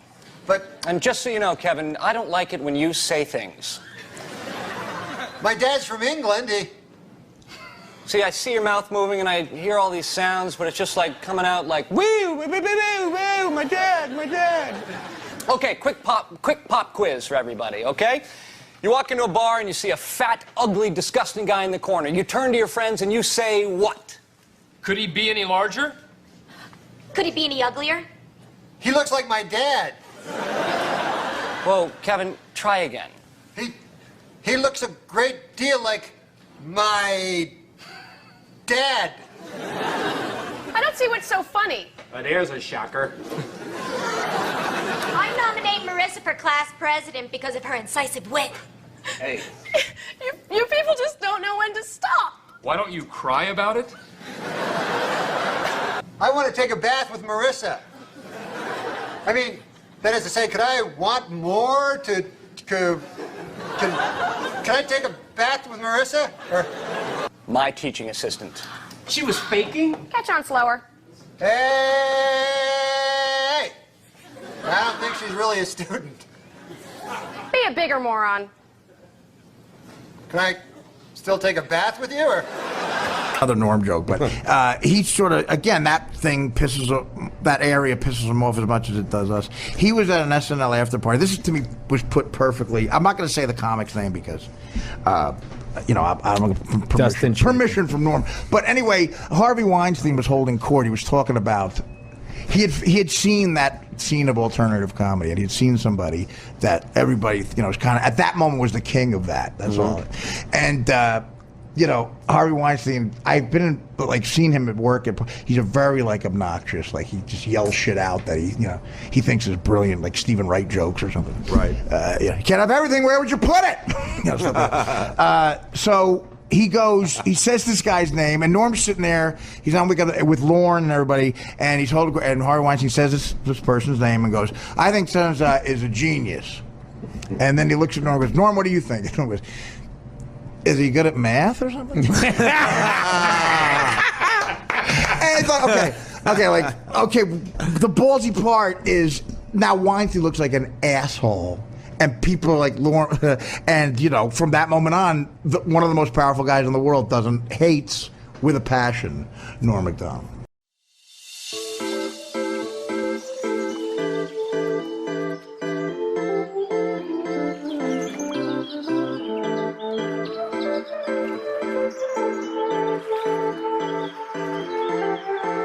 really have problems with handsome people, like Friends, would bother me so much.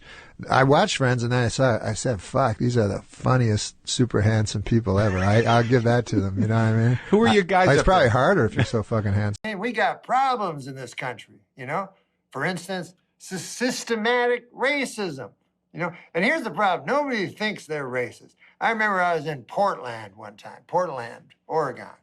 And the driver picked me up to take me to the gig.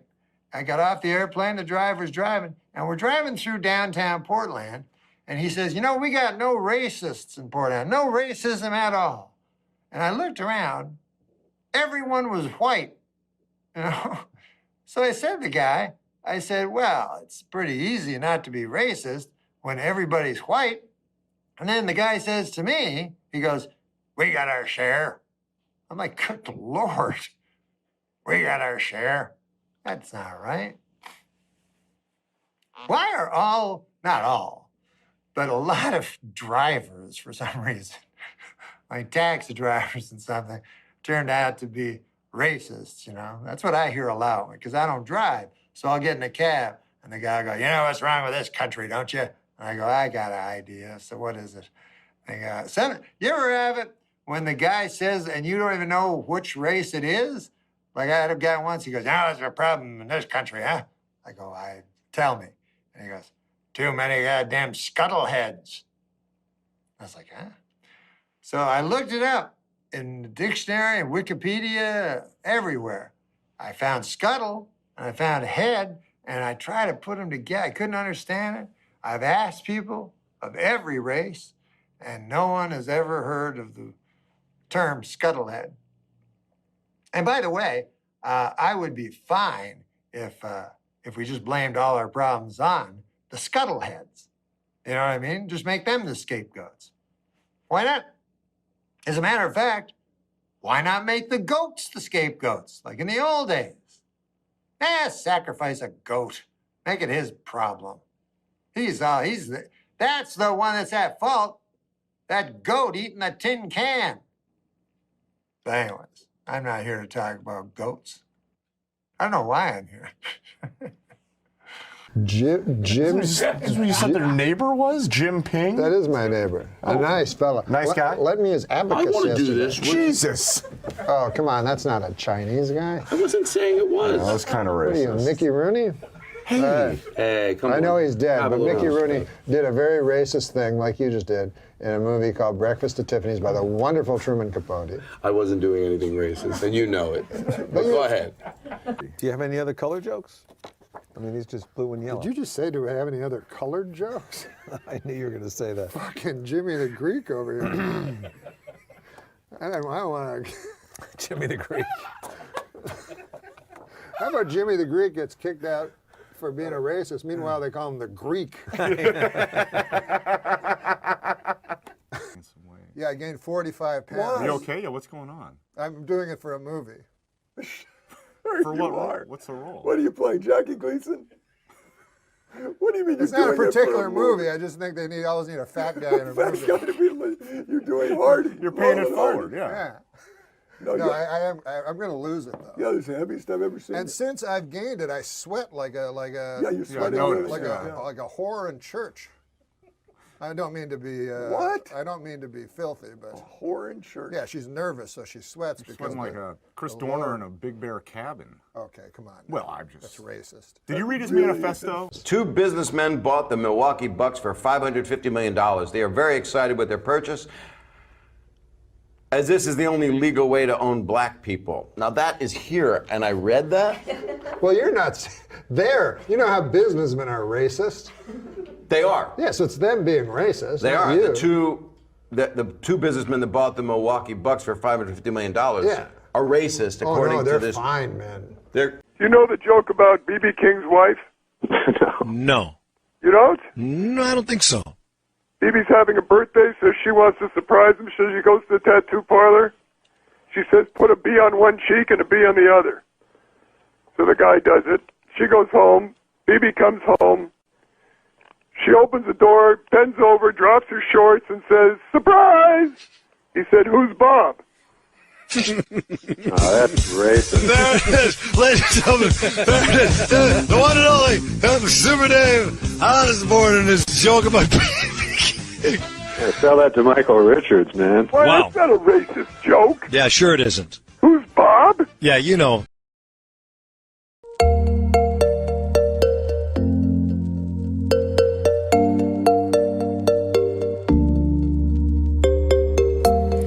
Laying in the morning shade. What do we? What do you think about this dog, the bounty hunter? Have you been following that at all, Norm? Oh, that guy, I mean, that's, to me, that sounds racist.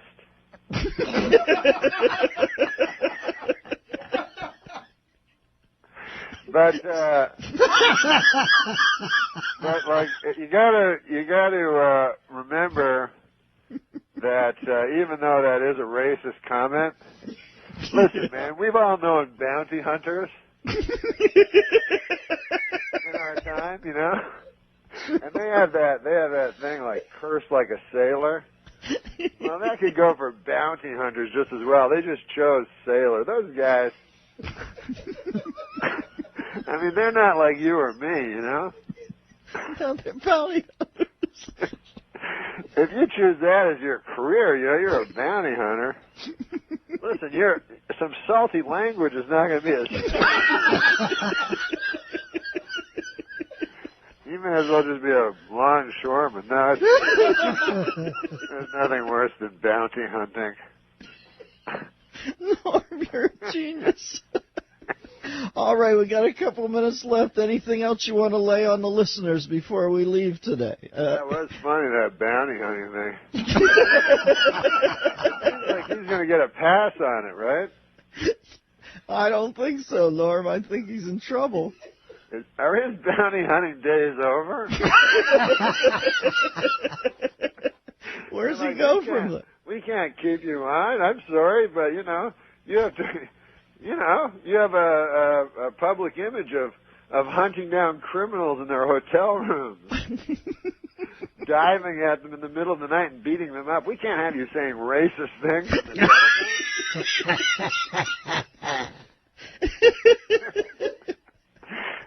I don't know.